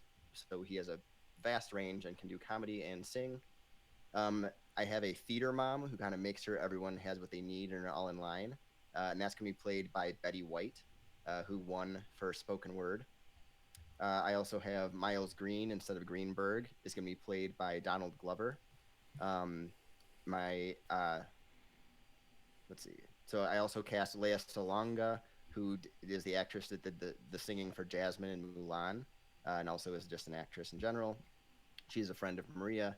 And the narrator of their production, which is going to be a musical, which is where the music comes in, is going to be narrated by James Earl Jones. So he's going to be in it as the narrator of their play. So basically mine is going to, what I wanted to do is kind of tell a similar story, but in a sweet, kind of funny way in the tone of Always Be My Maybe, and also change the romance to a gay romance angle. So Leslie Odom Jr. is the one that Jonathan Groff's character, Sabinski, is in love with. So you change that around. You get kind of a progressive kind of thing there. You also get more of a diverse cast, which they're doing in a lot of period pieces right now. They're casting it as if race doesn't matter and it's not a bunch of white people. So I have a bunch of different, people in that movie. And I didn't name the songs like Joe did. That was really good. But yeah, it's going to be, you're going to get those musical scenes every time they have that they're doing a performance, or every time they're rehearsing, and it's going to break into an all-out musical scene, like singing, dancing, and funny parody Nazi songs. And I like my cast personally better as far as acting goes to go along with it. It's not as over-the-top comedic as Joe's that I think could get a little old or be a little reminiscent of other movies that have come out. Mine's going to be more sweet, funny, and have a better kind of romance angle into it. All right. We'll get to our questions, but Dune Slug says, what the fuck? That is so detailed on the songs. And Dune Slug, you should check out our previous episodes because I've done that before in the past, and I think I might be the only one who's ever done that. I did that with Small Soldiers as a musical, as well as my fantastic Prince version of Hot Love. So take the organs from the Gorgons. Take the organs. Hot Love is a classic. And Hot Love is great. So I suggest going back, watching previous episodes if you enjoyed the song names, which, Joe, I was thoroughly enthralled by. So, Tristan, do you have a question for these two? Not too many questions, really. I think you guys both went for the comedic angle. I think Joe went slightly more comedic and more ridiculous, I can definitely get a better picture of Joe's. So I just want to get a little more as they're going in the arguments, more of a picture from Bobby of what the movie would be like. But I just want to hear you guys argue it out. You guys got similar pitches, but some differences to focus on. So I've got no questions on my end. Yeah, I think my main question is, Joe, I get what your tone is. Bobby, I'm a little more confused by the tone. I think yours is more of like a straight up musical than a comedy, but what yours have comedic elements. Because I get Joe's based on his pitch. I don't understand what yours. Did you see Always Be My Maybe? I did. I liked Okay, that. I didn't think your cast fit with that. So if you know, because I don't know if you know like Leslie Odom Jr. as much and Jonathan Groff as far as what they've done in Hamilton, they fit what I'm going for really well, and that's where the main focus, like they're kind of the two, like other than Lady Gaga, obviously, like you know she's a main player, but that romance angle as far as that is what I'm going for, and also. What I liked about Always Be My Maybe is that it's not always comedic, but when it's comedic, it's hilarious. Like it really nails moments of really good comedy, and the rest is a sweet, fun movie. And then so I think the comedy is going to come from the musicals, and the musical stuff happens only when they're rehearsing and when they're actually on their live stage show. So it's mixed in throughout the movie because you're going to have them rehearse every so often, kind of to hit a beat. You know, so that it's not just in the beginning and just the end or something like that. But it's basically instead of straight up, you know, Saturday Night Live style humor or parody humor, it's more kind of in a way, kind of throwback to where kind of a romantic comedy vibe is where I'd say it would go for with parodying theater and kind of showing the comedy that can come from theater troupes and all that. So, yeah. Now, he keeps talking about comedy. I have a duet with Michael Bolton and Elton John singing They Will Not See Us Coming. I have Lady Gaga singing a love ballad to Justin Timberlake called European on Me. I have Justin Timberlake and a group of Polish soldiers singing whatever his song title is. Oh, Hitler is a Shitler, you know. And then I do have comedic moments outside of just like song titles. Like I have a moment because Patton Oswalt plays like the main villain in my movie because I think he won a Grammy for like comedy album or spoken word. I don't remember. I didn't write it down. But Patton Oswalt can't sing. So like I said, there's a moment where they know the Nazis know his character can't sing, and Jack Black is like in disguise as him. So they ask him to sing, and Jack Black purposefully sings poorly, and they're like, "Oh yeah, you must be the guy because you can't sing." And so I have moments that are comedic outside of just like dumb song titles. And I feel like if you want to argue comedy all day, I think I beat you on that front. And as far as like acting goes, sure, like maybe, you know, Jack Black has shown he could be a good comedic actor. Lady Gaga has, you know, an Emmy, and she was, you know, really good in A Star Is Born. Justin Timberlake has shown he's a good actor.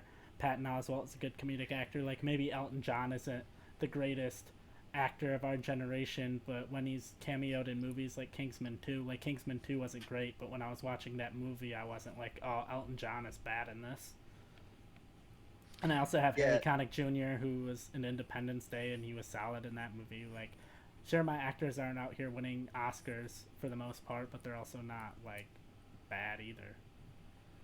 Yeah, I just think we went for two very different styles, like, and I don't because it's already been a kind of a straight up comedy in the past, doing a straight up comedy again. Like I'd rather throw in more of a romance angle, a little bit more progressive with the casting, and as well as the story with the romance angle there.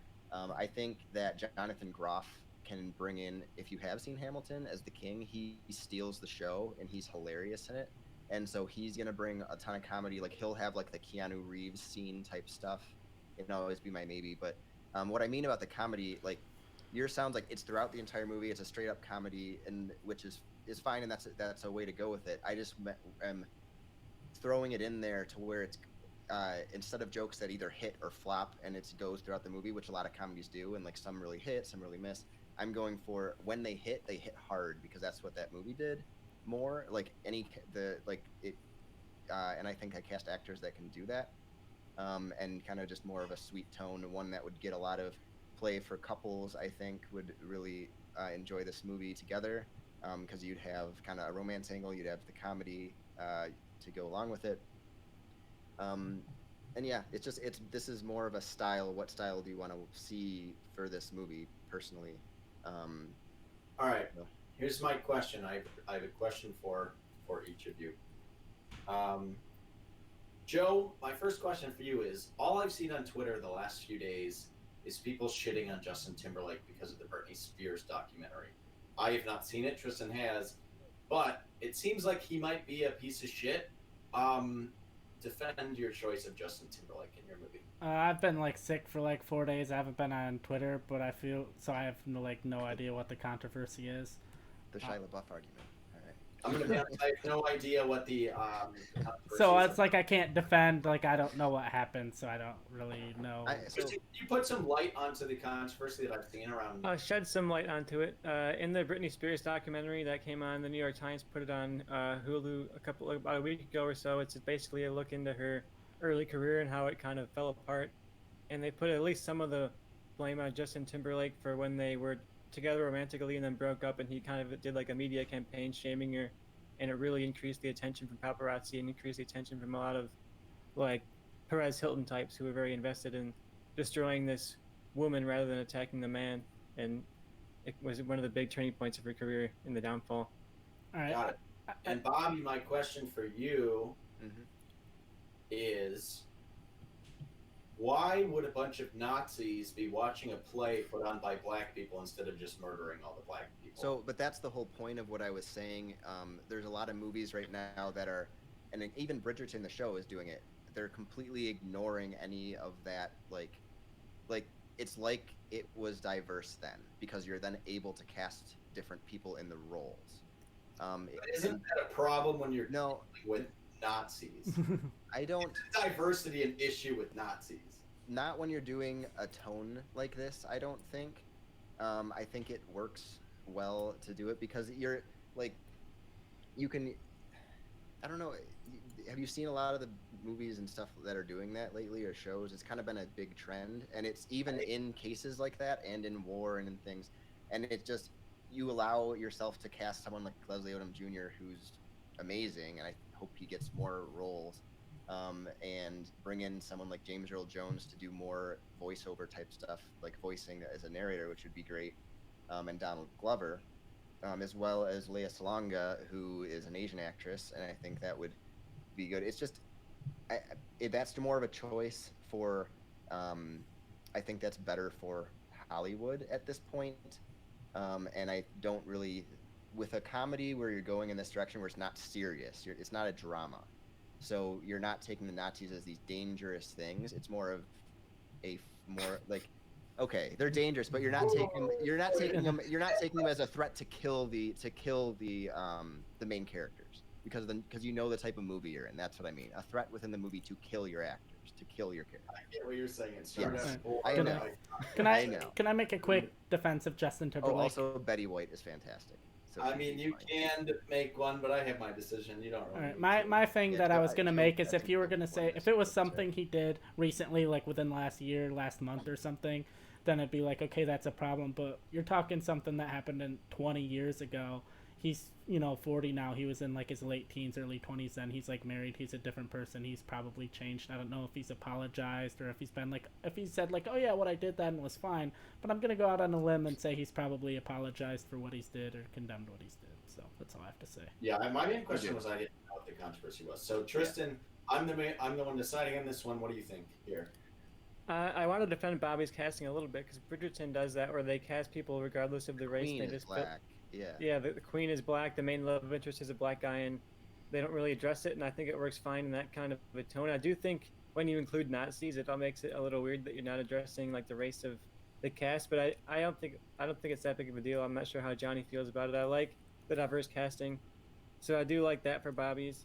Justin Timberlake, regardless, I think that Joe sounds like a really fun movie. It sounds like something that would be fun to watch once.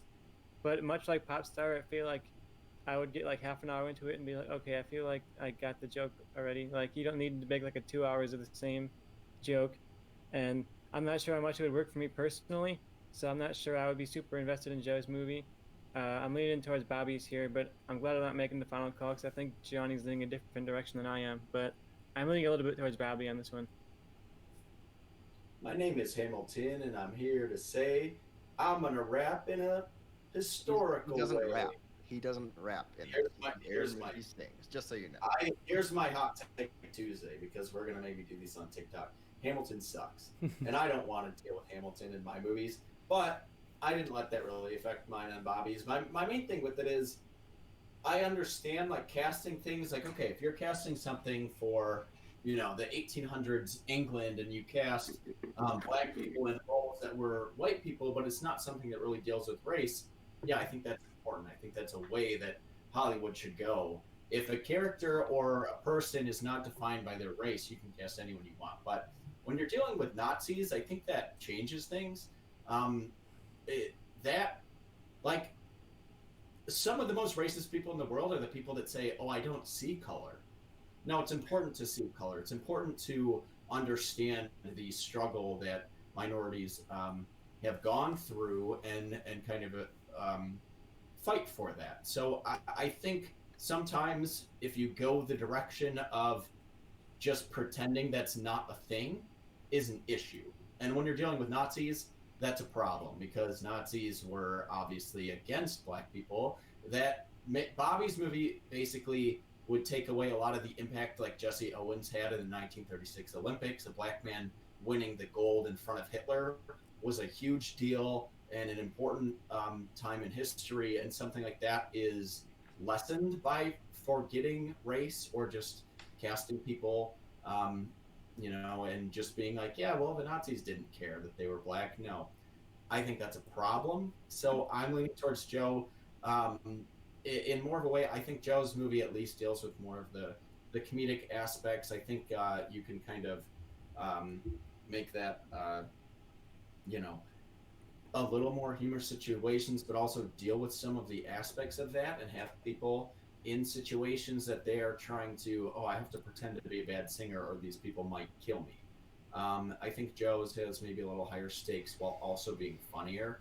So I'd go see his. It's more of like the style of the Mel Brooks version, which is the more watchable version of this film. And that being said, I think,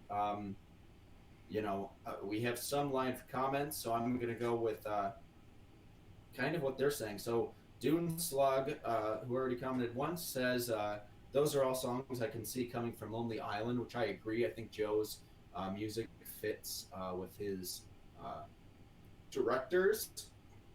I don't see Always Be My Maybe isn't a very very down the middle average rom-com with a very funny Keanu Reeves scene. That's the only standout moment in that movie. I don't see him directing a good musical. And then Robert Perino says, Joe, I'm getting Who know, by the way. That's Robert. Yeah, that's Robert Perino. Okay, I was reading that name. I was like, oh shit, what's up, Robert? Yeah. Hey, Robert. He says, Joe, I'm getting Allied meets the producers vibe. And I agree. I like Joe's reminds me more of a producer style movie with some more aspects thrown in. That's more of the movie that I'm more interested in. Rather than Bobby's just feels like kind of a mesh of things that don't go well together. So I'm going to go Joe on this one. And I don't know our score, but I think that ties it up. Yep, now we're tied up 2-2. Yeah. All right, so we'll kind of get through our next ones maybe a little quicker here because we're at 8:35. So, Bobby, you lost that one. What's our next movie? This is going to be intriguing. So let's see. I'm going to go with one of my shorter pitches, but one of the, I think, stronger takes on a movie I have, and that's going to be Bridge to Terabithia. And I'll go first. All right. Bridge to Terabithia came out in 2007. It's a very strange movie if you went in thinking it's a children's movie, and there's a child death almost immediately. Spoiler but it stars. Yeah, it stars. It's not a spoiler, but it happens so quickly. It stars Josh Hutcherson and Anna Sophia Robb, Robert Patrick, Zooey Deschanel. It's got a lot of famous people in it if you look back at the cast. But a preteen's life turns upside down when he befriends a new girl in school, and they imagine a whole new fantasy world to escape reality.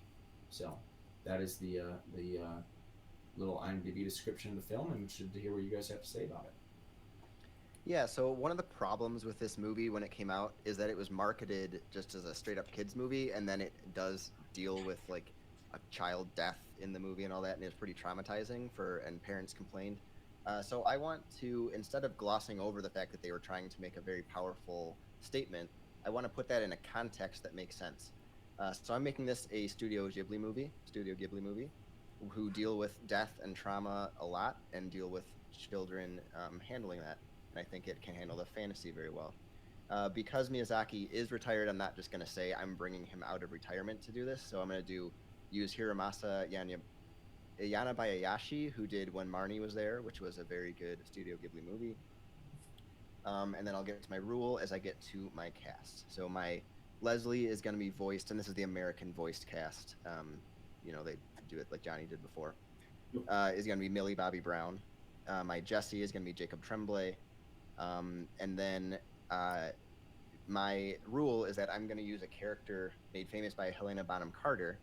And that's because when they create their the Terabithia world, the character in that world that they use as kind of a surrogate to do their magic and do their wishes is going to be her fairy godmother from Cinderella. So she's going to be their fairy godmother who is in charge of this world, who helps them create it.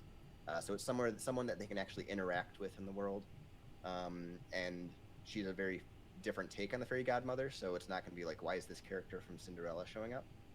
Because she is, if you watch the movie, it's a very different take on it that I like a lot. So again, I am telling the story of Bridge to Terabithia. I'm moving the character death instead of like the very beginning of the movie. They're going to develop a good friendship first, a little bit more than the original. At least I didn't think it happened right away, but Johnny said it happened right away. But honestly, it makes more sense for my movie for it to happen towards like in the second act, and then from that and on is Leslie dealing with it.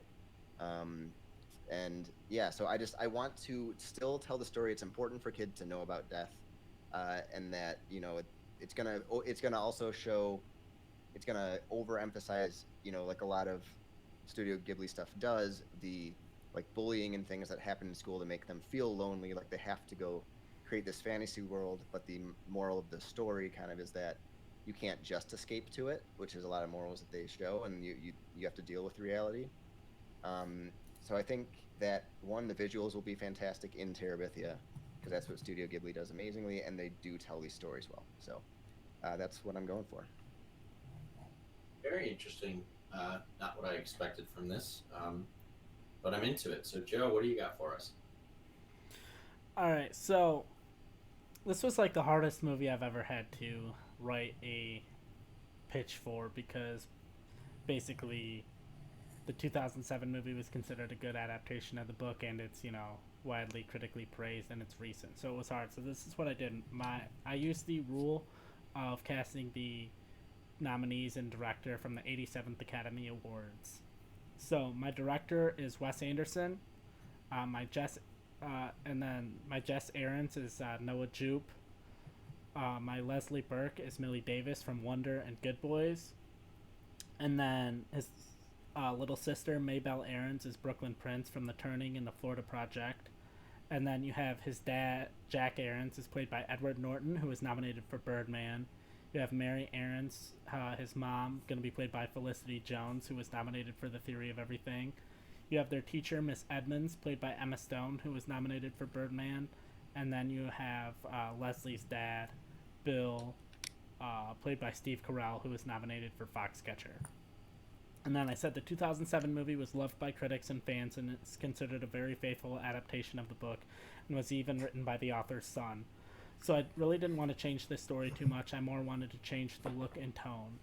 All of the creatures are going to be done with practical effects, puppets, stop-motion animation, and miniatures, which I feel fits Wes Anderson's style. When they're in the real world, the tone is going to be similar to Moonrise Kingdom.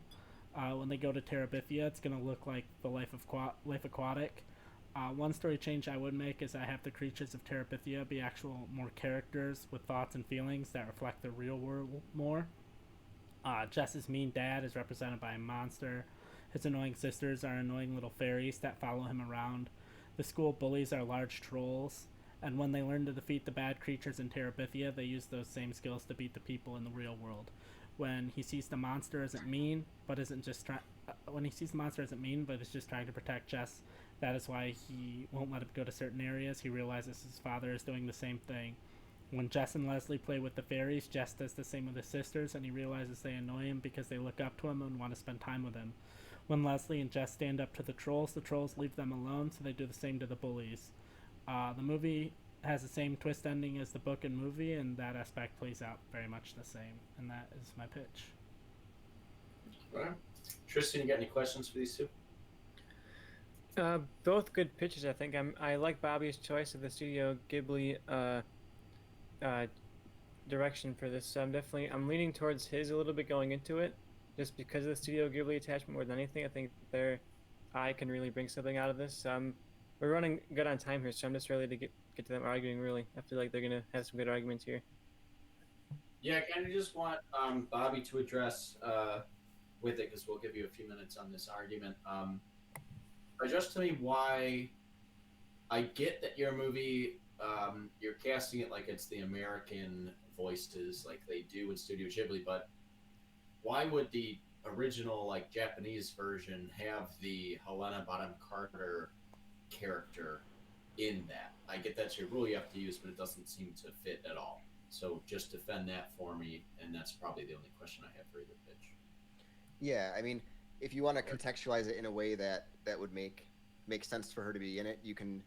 That is a movie that kids watch that they would picture her granting their wishes. So that movie, that Cinderella exists in this world, and they have watched it, and that is how that character manifests when they go to their imaginary world, and it's kind of the magic that they're using. So it would make sense to bring kind of a big character in, like the fairy godmother, because that would be how they would manifest in their heads, like, how is this magic happening? How are we creating this world? And then also someone that can guide them as a parent figure in there that they're kind of defaulting to get advice and interact with. So I think that, to me, it makes sense personally. So I don't see too much of an issue in either the Japanese or the American versions. But see, my problem with like having the fairy godmother characters, I feel like, one, it kind of undercuts the fact that it's their imagination. Like, yeah, even if they create her in their head, but she then goes to create everything else like via them, I feel like it kind of undercuts the fact that it's their imagination. And two, I feel like the fairy godmother being from another property, again, it like takes away from their imagination. And why would they need a guide in that world when all of that world was created from their imagination? I feel like just having the fairy godmother in this story kind of takes out a lot of it. And I also don't know if, like, because Studio Ghibli does a lot of, like, all of their work is mostly like inspired by Japanese stories and inspired by other Japanese things, and I feel like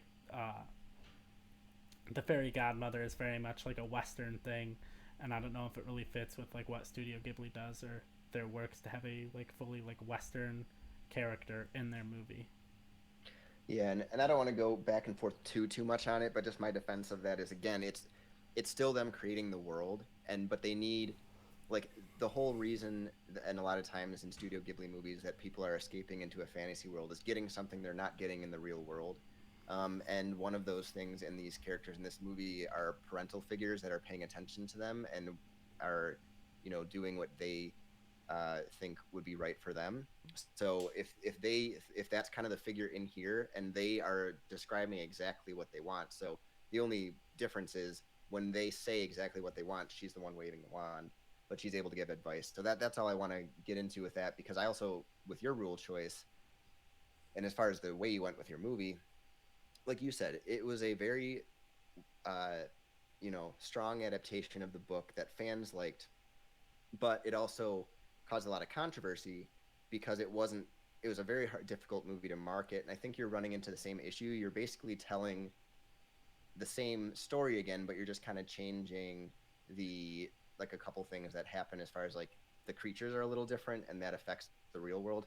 I don't know if that's enough to remake a movie that is so recent. If you're going to remake a movie that's only 13, 14 years old, that was done well and not a bad, because if you take a bad movie and remake it, like that's a good way to go. but you're taking these Oscar caliber actors and putting them into a movie that was already done well, and you're not really changing too much. You're just putting better actors in it. I don't know if that. But I is feel like going I to could just really turn around and say the affect same it. thing for you of like, why would Studio Ghibli remake a movie that's 13 years old that was already done well? Because the context of the movie makes a lot more sense within Studio Ghibli. It was not like, I would bet that it didn't make a lot of money. I didn't really look it up, but I can confirm it. But it's a movie that for Americans is very difficult to swallow. But the Studio Ghibli movies are actually popular among kids, and parents don't necessarily always know what it is they're watching, and it might get to more kids in general to get that story.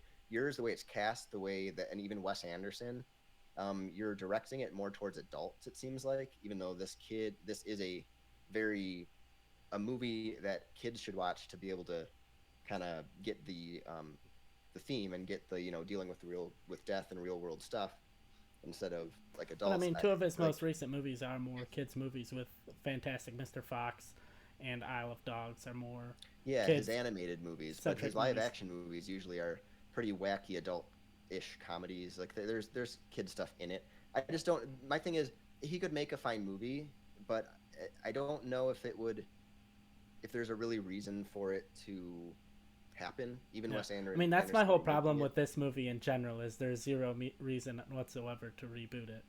And so, and I feel like the same argument you can make for Wes Anderson of why would Wes Anderson, like Studio Ghibli's Yeah. not going to go and remake this movie either. Yeah, he wouldn't make it, but it makes more sense to me. So yeah.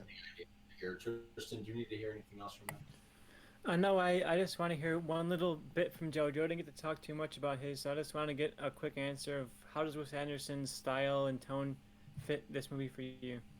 Yeah, I feel like with his style and tone, like what I said earlier with Moonrise Kingdom, I feel like Moonrise Kingdom, especially when the two kids were, alone, had that slightly darker. It wasn't quite as wacky and over the top as his other movies, and I feel like that would fit more with Bridge to Terabithia. And I feel like partially too, practical effects and puppets and other things hold up better, because I honestly haven't seen Bridge to Terabithia. I watched parts of it, is what I could find on YouTube, and I watched the trailer, and the effects for it already kind of looked bad. And so I feel like that's more what Wes Anderson would do, and I feel like that would fit more, and it would look better, and it would age better than the version we have now. And I think it would be an interesting take on that story. All right. So I'm the one who chose this one. So sorry about that, guys. But Tristan, what are your thoughts? I might need some swing here. I like Joe's Wes Anderson pick. I think we've debated Wes Anderson a lot on the show, and I think sometimes he fits, sometimes he really doesn't. But I think this is one where I think he can kind of fit. I think his kind of family whimsical kind of tone could fit pretty well for this story and this audience that I think Joe is going for, because Bobby called Wes Anderson an adult director, and I think sometimes he is, but I think what makes a lot of his movies appealing is that they have some mass appeal. They're not very adult in their themes. They're kind of have family appeal, at least for some of his recent ones. So I like the Wes Anderson pick. I also like the Ghibli pick, though. I think Ghibli's themes can get into the darkness and the depth of Bridge to Terabithia in a way that I'm not totally sure Wes Anderson would be able to pull off, maybe. I think Ghibli could give an excuse to remake this semi-recent movie in their totally unique style. They could make something of their own. So I think they are the one option that kind of negates that, oh, it's a recent good movie, or they remake it. And I think Ghibli would maybe remake it because they have such a unique eye that they can make it their own thing. So I'm definitely still split. It's a hard call to make. I think I'm leaning a little bit towards Joe because I like Wes Anderson as the pick. But it's hard for me. I'm glad I didn't pick this one because I'm not going to have to make the final call. But Joe is my slight victor at this point. Yeah, it's tough because I do think while maybe on surface level, neither of your picks really fit a remake of this movie, I think you both argued well why your style fits. You both did a good job defending that because originally when I heard Wes Anderson, I was like, well, that doesn't fit this movie. And when I heard Studio Ghibli, I was like, I can maybe see it, but then I don't. So my thing with it is this: I would have liked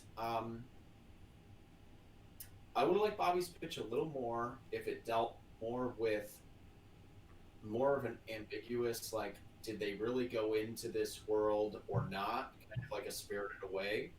I think actually entering like a fantasy world after dealing with loss and kind of learning to live with that and be strong characters fits for the studio movie than anything to do with the fairy godmother and imagination aspect that yours kind of goes for. And while I didn't think Wes Anderson was maybe a great fit for this originally, I liked Joe's description of the style, like look wise, is like a Steve Zissou, and he has a lot of interesting little creatures practically underwater. I think that can fit a fantasy world. And the Royal Tenenbaums does a great job having characters that have dealt with loss, like Ben Stiller's character having his wife killed in that, and Luke Wilson's character trying to commit suicide. While those are maybe not the most child-friendly aspects, I think Bridge to Terabithia is a better sold movie to teenagers or preteens that can kind of be past that stage of watching Mufasa die in Lion King, but still need a movie that kind of shows loss and how to deal with that. So I like Joe's Wes Anderson. He convinced me well on why that fit. So I also give the slight edge to Joe, even though this one was very close. But I'm going to go with Joe on this one. So that brings Joe to 3-2. Bobby, you need a win here to tie it up. All right, I'm putting myself into predicament because like I need this win, but do I want to end with a shorter pitch or not? But you know what? I need this one. Let's go with kind of a longer pitch for me. Let's go with Psycho 2, and I'll go first. All right, Psycho 2, directed by Richard Franklin, starred Anthony Perkins returning for the sequel, as well as Vera Miles and Meg Tilly. And IMDb describes it. Yeah, this was, if you couldn't tell whose pick this was, I might have given it away. So, after 22 years of psychiatric care, Norman Bates attempts to return to a life of solitude, but the specters of his crimes and his mother continue to haunt him. I'm very interested to see what you guys do with this. Psycho switches back and forth for me with Jaws is my favorite movie ever made. And I wish better sequels were made to it because I think you could have done something interesting. So I'm curious to see what you did. So sell me on Psycho 2. All right, so I'll just get right to it. My rule is I used the nominees of the 87th Academy Awards. My director is going to be Bennett Miller, who did Foxcatcher. And I picked a writer for this as well, which is going to be Dan Gilroy, who did Nightcrawler, and nominated for that. Both of these movies focused on kind of creepy characters and had very good central performances, which is what I kind of want to get out of this. My Norman Bates is going to be played by Edward Norton, who Joe cast in his movie. My Dr. Adam Claiborne, who is going to be the psychiatrist, is going to be played by Michael Keaton. My Lila Loomis is going to be played by Rosamund Pike. Emma Spool, who's going to own a diner that he works in, is going to be played by Laura Dern. And my Mary in the movie, a waitress, is going to be played by Emma Stone. So this movie and book is kind of interesting because they have nothing to do with each other. I think it was like they were coming out around the same time. The book came out first, the movie came out, the script was being written at the same time. Very different pitches other than the fact that they both took place like 20 years later. So what I'm doing is I'm comboing the movie and book storylines a little bit to kind of bring the best of both of them, so you're not doing a straight remake. So it's been 20 years since Norman Bates was locked up in the mental asylum. Psychiatrist Dr. Adam Claiborne has been working nonstop with Norman. The day before Norman's trial to be set free, a man is found hanged in one of his rooms, but no one can really prove who it was, and it's considered a suicide. Norman is set free the next day. Marion Crane's sister, Lila, protests Norman's release, but her plea is dismissed. Norman takes up residence in his old house behind the Bates Motel, against recommendation from his psychiatrist. He continues to have sessions with Dr. Claiborne throughout the movie, and reports to a prearranged job run at a diner run by Emma Spool. Mary, a waitress at the diner who Norman befriends, is kicked out of her apartment by her boyfriend, and Norman offers for her to stay with him until she's able to find a new place. Mysterious deaths and killings start happening, including a couple that had broken into the motel, a manager at the hotel or the motel, and a local boy who was out late. You kind of get these throughout the movie as random killings and people popping up. Norman is convinced that he has started killing again and wants to turn himself in, but Mary stops him, believing there's no way he could be doing it without her noticing that he has a good heart for taking her in. Mary does some investigating and believes that Lila is the one behind the killings and wanting to send Norman back to prison. Norman starts helping with the investigation, and they confront Lila, where she freaks out from seeing Norman and denies it. One day, Norman goes to the basement of his house, and he horrifyingly finds the corpse of his mother, clearly exhumed from the grave. This drives Norman into a panic attack, and he sprints upstairs, only to see someone in woman's clothing and a knife outside near the house. He goes outside to confront the person. "Lila," he yells. The figure turns around, and it's his psychiatrist, Dr. Adam Claiborne, who is behind the killings. He had planned to become famous for curing Norman, and that failed when he did not get any recognition, and all the attention went back to Norman for being set free. He also became insane and driven mad by working with Norman for that long. So he wants to send Norman back to prison because you kind of get a explanation that he made Norman had strangled the prisoner earlier, and the doctor made it look like a suicide to get him set free. So knowing that he's not fully cured, he wants to send him back to prison. This leads to a fight where Norman takes control of the knife, eventually stabbing Claiborne to death. The camera cuts, and then Norman stands up, wearing the woman's clothing Dr. Claiborne had on. Grabbing the knife and entering the house on a one-shot, he slowly walks through the house into the bathroom where Mary is showering. He raises the knife, opens the curtain, cut to black. All right. I really like that. I have a couple of questions. So, Joe, what do you got for me? Well, it's going to be interesting because we definitely used the same rule on the last one. So, my director is David Lynch. And so I made this a David Lynch movie. That's my rule. For Norman Bates, I cast Nicholas Hoult from The Favorite, Mad Max Fury Road, and Warm Bodies. And then a character in my movie, Sam, I cast Kyle MacLachlan, who's a famous typical David Lynch actor. So it's 1965, 5 years after the events of Psycho. Norman Bates is in the maximum security wing of a psychiatric hospital with his roommate Sam. Sam is a violent, middle-aged man. For the first few minutes of the movie, everything is fairly normal and not like David Lynch's usual work. It's mostly Norman and Sam talking to each other. Then a guard unlocks the cell door and comes in and tells Norman that because of his good behavior, he is moving to the minimum security side and will finally be getting a roommate. For the first time, we see the room only has one bed. Through conversation, it is revealed that Sam isn't real and is actually Norman's abusive father and the first person Norman killed. I don't know what that was, but the only constant narrative throughout the movie is Norman planning his escape. We see Norman talking with people, but we never know who is real or fake. There are scenes of Norman walking outside, but it's never clear if these are daydreams or memories. Eventually, Norman causes a fire, puts on a guard's uniform, and strolls out of the facility with the fire trucks. However, we are not sure if this is real either. It's the first Prison Break movie where you don't want to see the person succeed, and you're not even sure if they truly have. It's basically One Flew Over the Cuckoo's Nest meets Bronson, directed by David Lynch. And that's my pitch. Okay.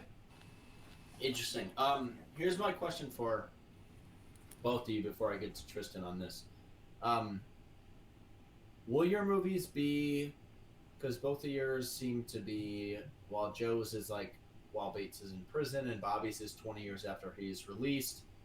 Joe, you start, but what year is your film taking place? Is it going to be 60s-ish? Yeah, like I said the original 1965. Yeah, 1965. And Bobby, is yours going to be 1980? 20 years after the original? Yeah, mine is 20. It's set as if it was 20 years after that happened. So okay, so neither of you are doing like the modern take like Bates Motel, the show did. No. You're doing 20 years like, or like basically more of a direct sequel to the original. All right. Okay. Tristan, you got any questions for him? Yeah, I have a couple of questions. I want to start with Bobby. One of the parts of the original sequel that is kind of interesting is that Norman continues to have hallucinations of his mother kind of throughout the movie. Do you have any hallucinations at all throughout yours? So I know he's back in the old hotel, he's back in the old town. Is there any kind of hallucinations of people of the past? he does get hallucinations, and it's because the whole movie, kind of the mystery, you're supposed to not know exactly, is it Norman, is it Lila, or is it someone else, kind of deal. And it points you in a lot of those directions. So Norman, you kind of are suspicious of him because of the suicide in the beginning, thinking that's probably him, or at least like it could be. So when he has these kind of flashes and sees his mother, it kind of, again, to the audience, it's like he's still not there. Like, something's wrong. So he definitely sees his mother in certain situations, like working at the diner where he's like taking an order and one of them is the mother, and then it kind of snaps him into a weird thing until it goes away type of stuff, kind of like WandaVision, where she sees like a certain character dead and then turns away and it's someone else, like that type of stuff. All right. And I have a question for Joe too. The original movie, the sequel, has a lot of like Friday the 13th level slasher killings, and Bobby kind of attributes that in his too by having some slasher kind of killings in the movie. And yours sounds like it doesn't have any of that kind of slasher genre elements. I'm not necessarily bagging on that for you, but I want to hear your rationale for changing the genre and not making this a slasher movie. I mean, one of the main reasons is when that came out, the slasher genre was big, and I feel like that's kind of not what horror movies are right now. That's not what the type of horror movies that are being made. And I just felt like a more psychological, like getting in the mind of this, one of the most famous fictional killers of all time, famous fictional crazy people of all time. And so I just more went that route because I feel like that's almost not that like David Lynch does. Oh, like this is the popular, I'm gonna do that. But I just felt both things fit together well. And I'm not saying he's like not murdering anybody in this movie, but I wouldn't describe my movie as a slasher either. Yeah, I like both of those answers. I'm just excited to hear them argue it out. It's a great. Both of the pictures are great. I think we're towards the end, but it's one of the better movies of the night for me. Yeah, it is. But we are running a little long, so we're gonna go 5 minutes on this one. But I'm gonna give you till 9:10. Then I'm gonna cut it short. So fight for your movies and defend why yours is better. So, Joe, I think, like, a psychological take, I think, is a pretty, like, it's a pretty okay way to go. But David Lynch with this, for a movie like Psycho, which has kind of become a classic and a name people know, and the shower scene being so famous, you kind of want at least some elements of slasher, and not complete surrealism. But you took David Lynch and did Wizard of Oz. I feel like Psycho and David Lynch are a hell of a lot closer than Wizard of Oz and David Lynch. Right, but I mean, not necessarily to me, but basically what I want to say is mine has a lot of elements of yours as far as not knowing quite if he is doing this or not whether it's real, but whether he's doing what's happening or not. And I think it does it in a more entertaining way throughout the movie for most audiences, where you are getting killings in the middle, you're getting an investigation, you're getting interactions with some really good actors and characters, with him and Emma Stone. You get Laura Dern is always great. And with yours, it's a David Lynch movie. It's surreal. You don't know what's happening. It has a very limited audience. I don't know if that is where you necessarily should go with Psycho, personally. Like, to me, your movie works and it's just fine, but mine would be a movie that I would rather see Norman Bates be doing, rather than something that could be in his imagination, of him just trying to escape prison. I'd rather see something that ties back to the original. See The Hotel, see kind of the classic things that make Psycho, which yours, I think, is missing, other than having Norman Bates in the movie. Yeah, I just feel like partially it's like the reverse arguments that we had for Wizard of Oz, of like where you did more of like the going back to the original and doing what's in the original, and I did more of like all the darker and more different kind of interesting take. I just feel like yours is a lot of going back and has a lot of member berries and, hey, remember the hotel, hey, remember this, hey, remember that, where mine's just like, hey, let's follow this character, the one character even people that maybe aren't that familiar with Psycho remember, of Norman Bates. And they got a great actor in Nicholas Hoult to portray that. And David Lynch, I feel like, is a great person to show like the inside the mind of a crazy person that probably doesn't even know what's going on because he's so crazy and deranged and feels like he's his own mother and all of that. Yeah, but the other part of mine, personally, my directing and writing choices, where they both had movies come out that have really strong central performances. Like Channing Tatum gave an Oscar-worthy performance, at least nomination-worthy performance in Foxcatcher, and he's a good actor and he's getting better. But that was like, I had never seen him do anything quite like that. So using that direction and the writing that would be with something like Nightcrawler to go into it, to me, like, that gave Jake Gyllenhaal that deep and great performance. I think that would give Norman a lot to work with. You'd get a lot, like, you would still have the deep kind of themes and meanings that and stuff that yours might be trying to go for with the surrealism. Is it real? But in a way that's a little bit more consumable, but also still a good horror movie, and follow up to Psycho. And I just feel like with mine, like it'd be more just, I feel like yours essentially with like the tone and everything is just too much of the same, where mine is like, hey, let's do something different and interesting with this take. If like we've seen there was a bunch of Psycho sequels and none of them were that great, like yours might be good, might be bad, who knows, but it just feels like, hey, let's take these two things, this book that people didn't care about and this movie that wasn't good, and mash them together. And I said, let's just do a completely different new direction, something people haven't seen before.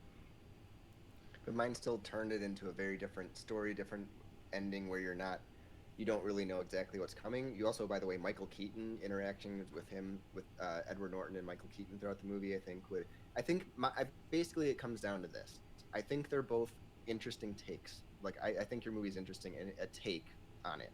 But mine would be personally more watchable for me and for, I think, a lot of people, but still throw in a lot of the themes that you're going for, without trying to make it complete surrealism and like complete David Lynch style, with this character. And I just would rather see a mystery, a thriller with some slasher elements in there, and with a lot of great actors that would give great central performances because of the my director and writing choice. Yeah, I just think my movie could lead to like some really interesting, good discussions, and I think those lead to the best movies where people are talking about, like, as your movie, once you get to the end, everything's kind of explained and you kind of understand what's going on. Where with my movie, people could be talking for decades of like, oh, was this person real? Was this person someone else? Maybe was this, did this conversation lead to that conversation? Was he the one that murdered this person? Or someone else could be like, oh, this background character was the person that murdered them. I just feel like it'd be... The problem is with yours, though, you're already following someone who's known to be insane. So the fact of whether he did it or not, like, everyone's just probably gonna figure But he's also in the middle of a psychiatric hospital, so it's not. So it's like he's still surrounded by all types of crazy people. Yeah, but I feel like your movie makes more sense if this was not Psycho, and he was someone who started out, maybe you don't know if he's crazy or not, and becomes it throughout the movie, rather than someone who you already know is insane from Psycho and has a split personality, who, like, it's initiated. That's the starting point. Yeah. You know that. But so my movie starts with him. A little less interesting. But my movie starts with him and the psychiatric hospital, and the guard comes in and tells him, like, hey, you're on good behavior, everything's copacetic, you're moving to the minimum security wing. So you start to think, oh, is he like better now? Is he a normal human being? And then you quickly which find mine out that's does too. But in mine plays into the fact that the audience is still gonna think it's him the whole time, because you know that he's crazy. So you're playing into that and making people think he is doing this again. Where yours is like, no one's gonna expect, oh, he's just completely cured. Like, I don't think you can quite do that.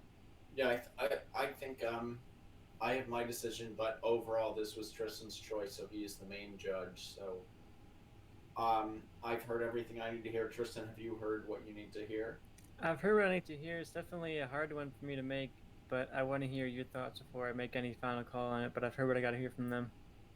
So like I said before, Psycho is top 1 or 2 movie for me ever made. It was the first of the slasher genre, so I do tend to lean towards Bobby's film, which is more of a return to form of slasher films. It reminded me a lot of the newest Halloween, which was probably the best slasher movie that's come out in a long time, and I really enjoyed it. But Bobby's is different in a way because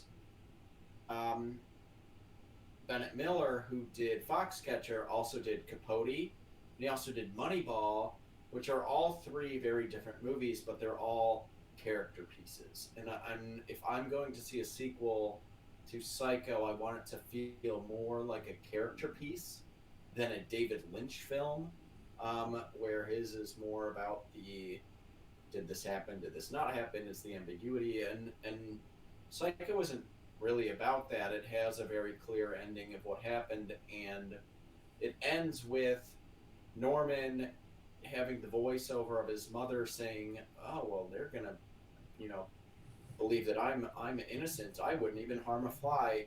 I think Bobby's does a better job selling the character of Norman 20 years later. Of maybe he's changed, maybe he's just pretending, but I believe that Norman Bates in 20 years would show that he is innocent or changed, because that is ultimately the, you know, last little monologue we kind of get of the character.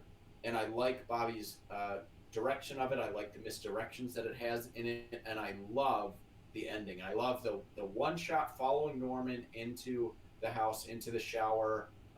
I'd be sold completely on that. And then it cuts to black before he actually kills the person, but he is dressed like his mother. Bobby's movie sounds like the one for me, for sure. Joe had some decent elements, but it doesn't actually sound like any connection to Psycho. So personally, I'd be pretty strongly favoring Bobby for this point. Yeah, it was a hard one for me because you guys both went for different directions with it, and both I think went really far into it. Like I think comparatively to Bobby's Lynch pitch, I think Joe's is a little bit better. I think he uses his cast better. I think he uses the trippy ambiguityness of Lynch a lot better. But I kind of agree with Bobby and Johnny in that I don't think that necessarily fits in Psycho. I think that level of ambiguity isn't something that was in the original Psycho. Like there's the one twist you're kind of seeing the mother, but it's not really her, and but they're not necessarily lying to you, you know. And I think if Joe wants his movie to be is he cured, is he not, they don't have the very first scene of the movie be him seeing somebody who's not there and talking to somebody who's not there. So I feel like you go into the whole entire movie already knowing that this guy is crazy, this guy is not seeing what's real. So I think if you started out without giving it away, and we're spending the movie a little bit more ambiguous of it, is he cured or is he not, I'd be more into Joe's. But I think the fact that you give it away in the opening scene that this guy is crazy, you're not necessarily going to have me on edge. You know, I'm not going to be wondering, is this guy crazy or is he not crazy? Because I already know that he's crazy from the opening scene. And maybe if it was a little bit further in the future, like Bobby's is, 20 years later, similar to the first one. So I think you have more of a chance for that character to grow and change. But I think just 5 years later, and he's still seeing people that aren't there from scene one, I'm not buying into the ambiguity of that. So for me, I went with Bobby's. I think paying back to the slasher genre is a little bit of a plus. I think that Joe got Lynch down well, but I just don't know if this is the right move for him. And I think Bobby, I would get shivers seeing the hotel again, seeing the house again. It might be memories, but I think it works this many years later compared to the first one. So I'm going with Bobby on this. It just feels more in character with the original movie, the original sequel, and just something a bit more watchable than a Lynch Psycho movie might be. All right, so guys, that ties it up. Yeah. Going into Game 7, which Joe and Bobby are both very familiar with. So we got our last movie, and going into it, this was the movie that Tristan and I chose together, so we will be interesting how this worked out. This is the movie Tristan and I will both be deciding on together. Okay, well, I'm going to step away really quick and be right back. You can read I don't know if there's any comments or just, No, there hasn't been. The description of the movie. Okay, I'll be back in just a second. All right, so we are ending on The Man Who Knew Too Little. Joe, did you say, are you going first or is Bobby? Bobby can go first. All right, so The Man Who Knew Too Little is obviously a play on The Man Who Knew Too Much, which Tristan and I both had to pitch movies for last week. This stars the greatest person to ever be alive, Bill Murray. It also has Alfred Molina and Peter Gallagher, Joanne Whalley, and this is the IMDb description. So Wallace Ritchie is mistaken for a spy and must stop a plot to assassinate international leaders at a banquet. This is a very fun movie. It's a good take on the original one. It's kind of a flip the script of instead of people that are kind of put into a role because of kidnapping, it's a character that they believe to be someone he's not, and then he kind of figures he needs to take care of business, even though he doesn't really have anything to do with it. So I like the general plotline. I think this is actually ripe for a reboot, and I think he would do something pretty interesting with it. So I'm interested to see what you guys do. Bobby, Joe said that you are going first, so I want to see what your pitch is for The Man Who Knew Too Little. All right. Well, if you're paying attention, like Joe said, we are using the same rule, so that'll be very interesting to see how our pitches differ. But I am making this a Charlie Chaplin movie, and so is Joe. So that's kind of the only person that I put in it because it's a Chaplin movie, and you can fill the rest of them with whoever you'd want. But I'm going to recontextualize it to where Charlie Chaplin's character is visiting his brother in Europe, and it is basically, instead of a spy like kind of situation with that, it's going to deal with Nazis, and they are actually trying to assassinate an important person there, and that is the thing that Charlie Chaplin gets caught up in, and that's kind of something that Charlie Chaplin kind of dealt with in a lot of his movies, in some of his movies at least. So I'm going to have, it's basically, I think this is ripe for Charlie Chaplin's physical comedy, and you can have a lot of scenes of him like dodging bullets because he is, he thinks it's an improv theater, and he is like overconfident. You get the overconfident Charlie Chaplin with a lot of physical kind of, pratfalls, comedies type of stuff that he's very good at, and also tell a story about, war at the time, and try to make fun of the Nazis, which is something that was done very well, and that he did very well, and kind of show them as kind of the like goofy doofuses that can't take out this guy that thinks they're theater actors. And then at the end, and the people he's interacting with is the U.S. government, who's trying to stop it from happening because the important person is from America. So at the end, they asked him to join them as an undercover soldier, and he basically thinks that's what they're calling the actors, who he agrees, kind of similar to the first one. But I'm kind of just, it's Charlie Chaplin. I think Joe and I picked a really good rule for this, where the physical comedy works really well. Like Bill Murray in the first one climbing the building and being shot at, like type of stuff. I think Charlie Chaplin could do that type of stuff really well. And I think that contextualizing it in this way to be more of a war type thing would fit Charlie Chaplin. All right, interesting. Bobby, is yours a talkie, or is it a? It's a silent film. It's a silent. Okay, it's a silent film. All right, Joe, give me your pitch. All right, yeah. So I kind of changed mine up a little bit because I was looking into the whole thing of how the story started of there were these basically the live plays that you could interact with were a big thing in the 80s, and obviously this wasn't really a thing in the late 30s, so I kind of wanted to change how he got swept up into it a little bit. But yeah, so like I said, Charlie Chaplin movie. In the days before World War II, the little tramp is working as a repairman at a London hotel. A strange man comes in the same time the front desk tells the tramp someone needs his help in one of the rooms and gives him the room key. The tramp bumps into the man, they both drop their keys, and they accidentally get switched. They go up the stairs together, go to doors next to each other, but their keys don't work. They look around and switch rooms. The keys work. The man in the room that the tramp enters is excited to see him, but he seems confused by his appearance. The tramp is told a bomb is planted in the parliament and he needs to sneak in and disarm it. The tramp, not wanting to do bad at his job, agrees, and during the course of the movie, he works with a beautiful woman played by Paulette Goddard. We get some great visual gags of the tramp trying to dress fancy to sneak into parliament, sweating, trying to disarm the bomb, and all get back to his job without his boss noticing. And that's my Joe, is yours a silent film? Yeah, that's mine, silent film as well. Yeah. All right, interesting, because I would have given whoever made this a talkie the point, but you both went with silent film. I think this would have been stronger, both your pitches. It was more like The Great Dictator. You had some dialogue in there, so I'm interested to see you guys fight it out. I don't really have a question. Tristan, do you have a question on this one? It's our second time Bobby's used Nazis in a comedy pitch tonight. Are they taken seriously this time, Bobby? I mean, yes, but you are intentionally making fun of them. That is the whole point. That's why I wanted to see it more like The Great Dictator in terms of making fun of, Nazis and stuff in terms of dialogue. But I do think Chaplin has that ability, even a silent film, to do that. So I'm interested to see you guys fight it out. I'm going to give you 5 or 6 minutes on this. I do want to make this a very clear one. Tristan and I are the both of us are deciding judges on this. So hopefully one of you sells both of us more than the other. So fight it out. Bobby, you start.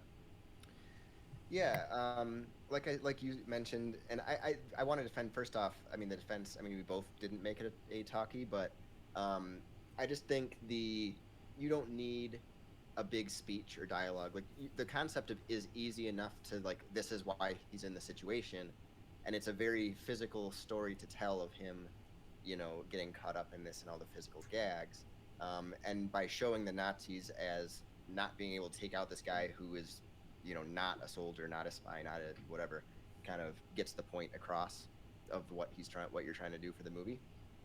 And that commentary I think makes more sense than Joe's, which is still more of a spoof on a spy type thing back at that time.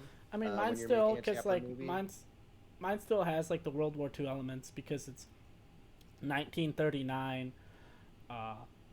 It's because what I had in my brain or like in my head, it was like the Germans who were planning the bomb and basically, trying to take England out before they were even a threat in the war. Is kind of what my thought was, because there was still the rise of Germany, and so I feel like that plot line would fix that that plot line would fit, and you still have Charlie Chaplin going against the Germans and the Nazis, and you could have them go against his character and kind of belittle his character, and you can show through visuals of the Germans and the Nazis being shown as bad people, as not good people.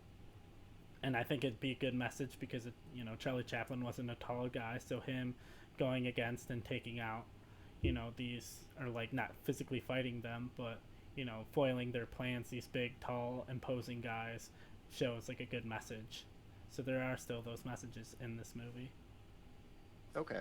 I just want to also get into the fact that the context of like the headspace that Charlie Chaplin's character would be in each movie, I think it's funnier to see him be overconfident and cocky going through it rather than being nervous and scared the whole time. Personally, I think that would create a lot of more funny moments, like visually for me, rather than him, like it happened a lot of times it's like, someone's not he's thrown into a situation and he's not quite, he knows what he's getting into, but he's not up for it, so he's nervous. And that happens a lot. I feel like one of the more brilliant parts of the first one is the mindset that the main character's in. That's what creates a lot of the comedy and differentiates it from a lot of movies. So I wanted to keep that same mindset for my lead character, rather than this is a job that you're not a spy, but go do this spy job or whatever, war job, and him trying to do it, rather than him like, this is just a fun thing, dodge the stuff, and I want to see him be cocky, confident, and have a lot of fun in the movie rather than nervous and trying to like dress up as things. Personally, that's just what I would rather see from it. But I think it could be a more interesting take to have him be kind of this guy that doesn't know the situation he's fully in. It's just he was told from his perspective by his boss that this guy asked that works, you're new at this hotel, and this guy asked a favor of you, and so you have to complete it if you want your job. And so he thinks that what he was told to do basically by the hotel was disarm this bomb, because he's just like some dumb like handyman at this hotel, when really the job he was probably asked was like fix a door hinge or something. And I feel like that still kind of gets him in a similar mind space of just trying to be good at his job and doing that. Yeah, but you said he's wiping sweat away trying to get the bomb. Like he's still like he is a like lowly hotel worker who but is I feel told, like that go fits do this like thing the that's little way tramp above your Charlie pay Chaplin. grade. Yeah, that but fits like the I'd rather, Charlie Chaplin movie. And that's right, what the but thing that's was. the whole thing of that's why I want to see I want to see Charlie Chaplin do something a little bit different as far as his physical comedy than he's used to doing. And I think he pulls it off. I mean, he does my type of comedy in other movies too, but yours is like the more typical. And I'd rather see him do this way, where he's the cocky type guy. That's just more of a preference, especially in a remake of this particular movie, because that's the whole concept. That's what I think makes it funny, because I think there were two ways to go. We went with the same one. We could also make it a spoof of like Mission Impossible. I feel like you tried to mash a modern, like yours sounds like a spoof of Mission Impossible, which didn't quite exist yet at the time, rather than a movie that would fit Charlie Chaplin. I feel like, I mean, spies and stuff were a thing in the early, pre-World War II days. Spies have been a thing since war started. Like, They've been a thing, but yeah, I just think the whole concept of the movie itself, of the original, it makes more sense to keep that character and keep that comedy, because I think that's what makes the first one great. And I think Charlie Chaplin would pull it off really well, rather but also than just don't feel like Charlie Chaplin's Chaplin done a lot. does like cocky from. I'm gonna be honest here. I have a very, very strong opinion on where I'm going with this one, and I don't think there's gonna be anything else said to sway my opinion. But Tristan, I want to hear from you. What are your thoughts? Are you close on these? Do you need to hear anything more specific from either of them? I don't need to hear more. I'm pretty set on my decision here. If you want me to give a little more detail, I can. All right. I think we've probably heard everything we need to say then. So Tristan, I have a super strong opinion. I'm going to let you do yours first, and if we disagree, we can maybe have a conversation to kind of get a consensus winner. But tell me what your thoughts are and who you think is the winner here. I like the idea from Bobby's side of changing it up a little bit and giving Chaplin something different to do and playing a character a little bit more confident and cocky than he usually plays in his movies. But I also think that's kind of a dodge. It always feels like something that Charlie Chaplin would have made. It feels right out of that era of his movies. And initially I was leaning towards Bobby because he directly included Nazis, and I think that was something that Chaplin would do. But once Joe went more into his pitch and said, "Oh yeah, they're Germans. They're the bad guys. They're Germans. The bad guys are Nazis." And whether or not he pulled that out of his ass favor, I think he used the Nazis the same way that Chaplin would use them. And I think his sort of less confident, more kind of sweating, nervous kind of guy, I could see the Tramp kind of having to defuse a bomb, and he's getting so sweaty that it's falling on the bomb, and that feels like something, and he gets swapped with the guy in the room next to him, and that confusion of going back and forth, trying to key it out and trying to figure out how to get in, that feels like something out of a Chaplin movie. So I just think Joe's captured Chaplin very, very well, so I'm going to give him the win to Joe here. I think he just gets the vibe of Chaplin a bit more. Yeah, I think my thing with it, yeah, I agree. I think Bobby's original pitch was strong with the Nazi stuff. But all in all, Bobby talked about the confidence of Charlie Chaplin, and he feels like this guy that would need to do these things, like he feels like he can do them, but that was never Charlie Chaplin. Charlie Chaplin's character was always behind on everything. In modern times, you had him failing over and over. He keeps trying to win money for the mother, and just gets humiliated over and over. Going, I think Charlie is his best, who is and behind a way to accomplish his goals. While the whole movie, you feel like, oh man, this dude just keeps failing over and over. That fits Charlie Chaplin well, fits the Tramp character well, which Joe used. So I'm going to go with Joe on this one for the win, because I just felt like Joe's movie understood the character a little better than Bobby's did. So Joe's 100. There you go, Joe. Give you one win. Probably the longest losing streak of anyone on the show. Even people who've only been on it once and lost. Joe has the longest losing streak. So the revenge tour begins. Think, again, Joe, and again, the title of the movie is "The Man Who Knew Too Little." So I think a nervous character who doesn't exactly know everything he's got into works best for the movie, but for the title. So those are all reasons pointing towards Bobby fought his. So I do think Joe ended on a good one, and Joe has probably a wider knowledge than Bobby on the Charlie Chaplin character.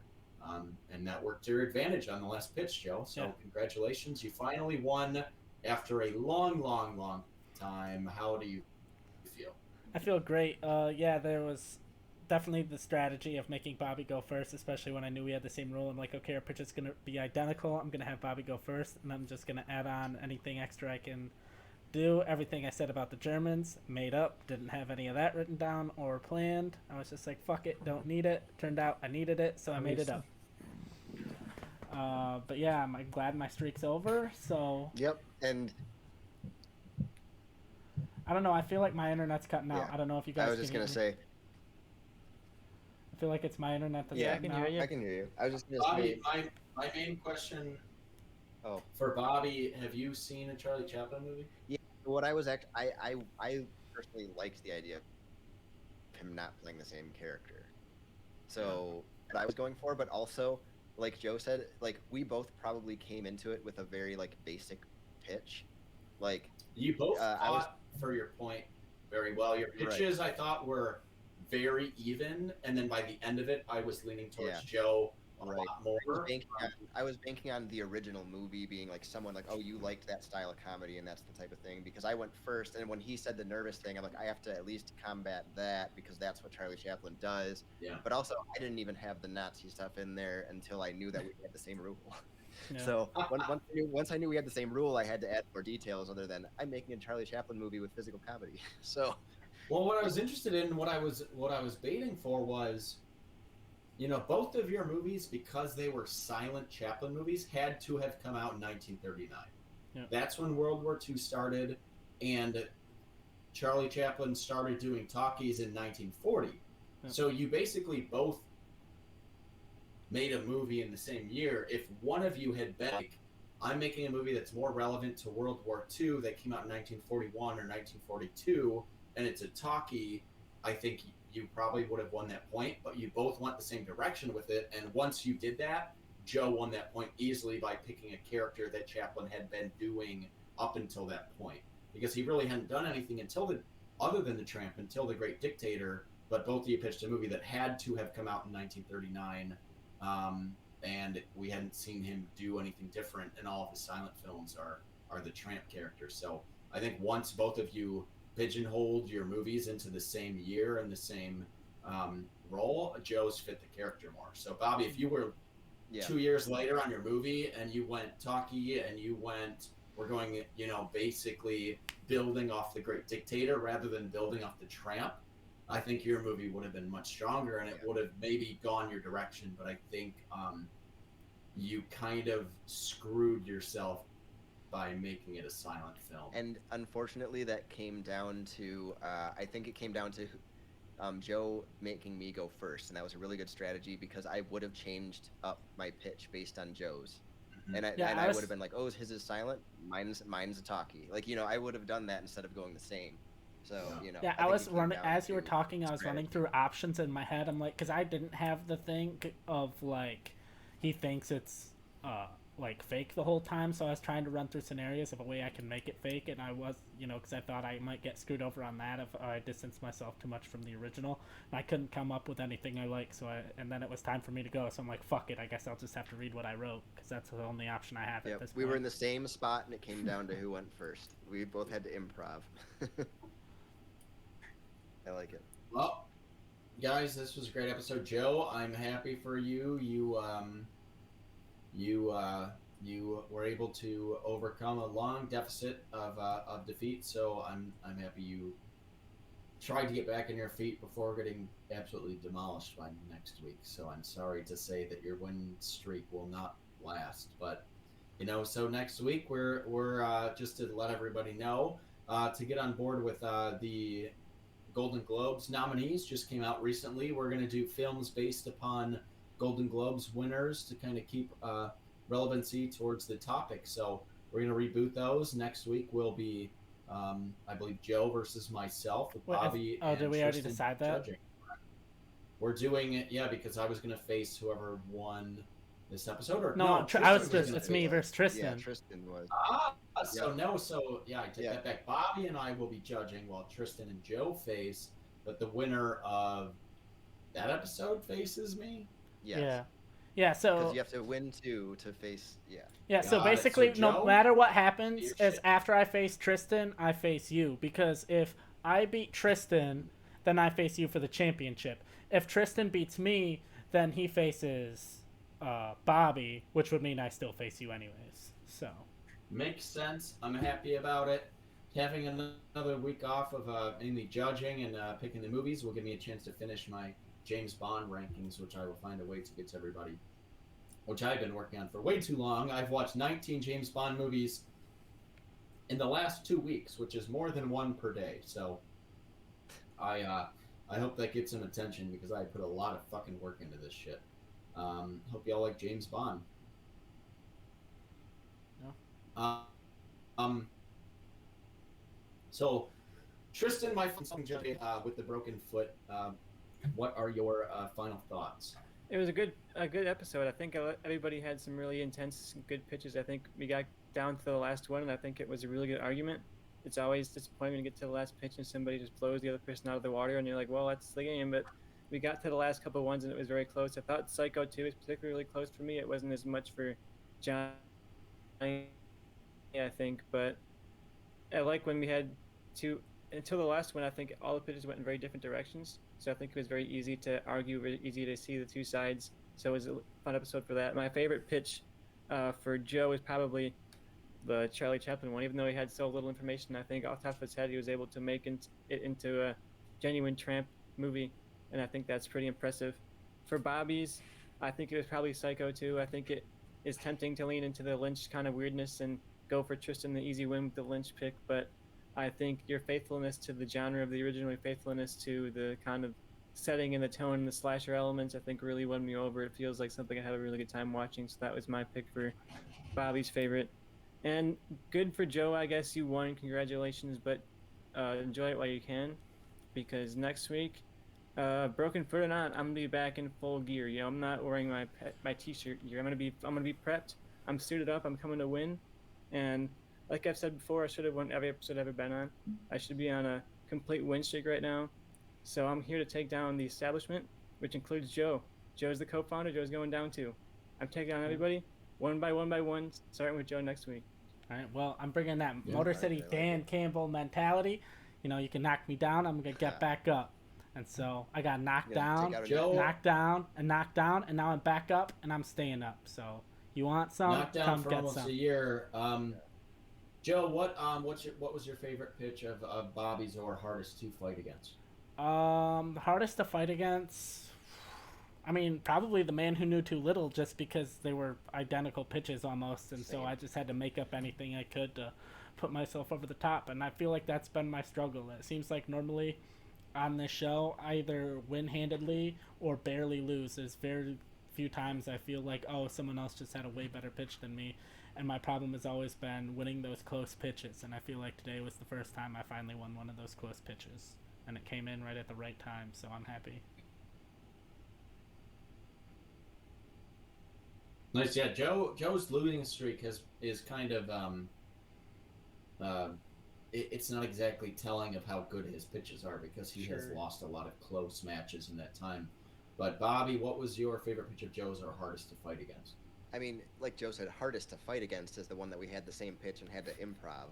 I mean, for sure, that was the toughest one. But as far as pitches, I really liked. I loved my Psycho 2 pitch, but I also really liked Joe's. Even though I had to bash the David Lynch thing, but I'd actually say I really liked his Bridge Too Far with Mangold. I think that, I mean, he knows what I like, and he played right into it. And I had to fight a movie that I would have watched for sure.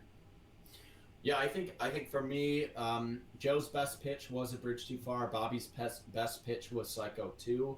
But the best fight was the last one because while Joe tried to pander to me with Kim Ji-woon film, doing the Taking of Pelham 1, 2, 3, I think that hurts you when you pick a director maybe you're not as familiar with.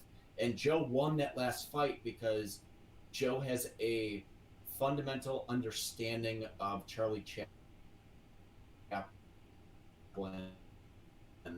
and that is what really won. And my advice as someone who has only lost one episode ever of the show is pick people that you are passionate about, because it's easier to fight for them when you have an understanding of their filmmaking. Harder when When it's you the try, rule.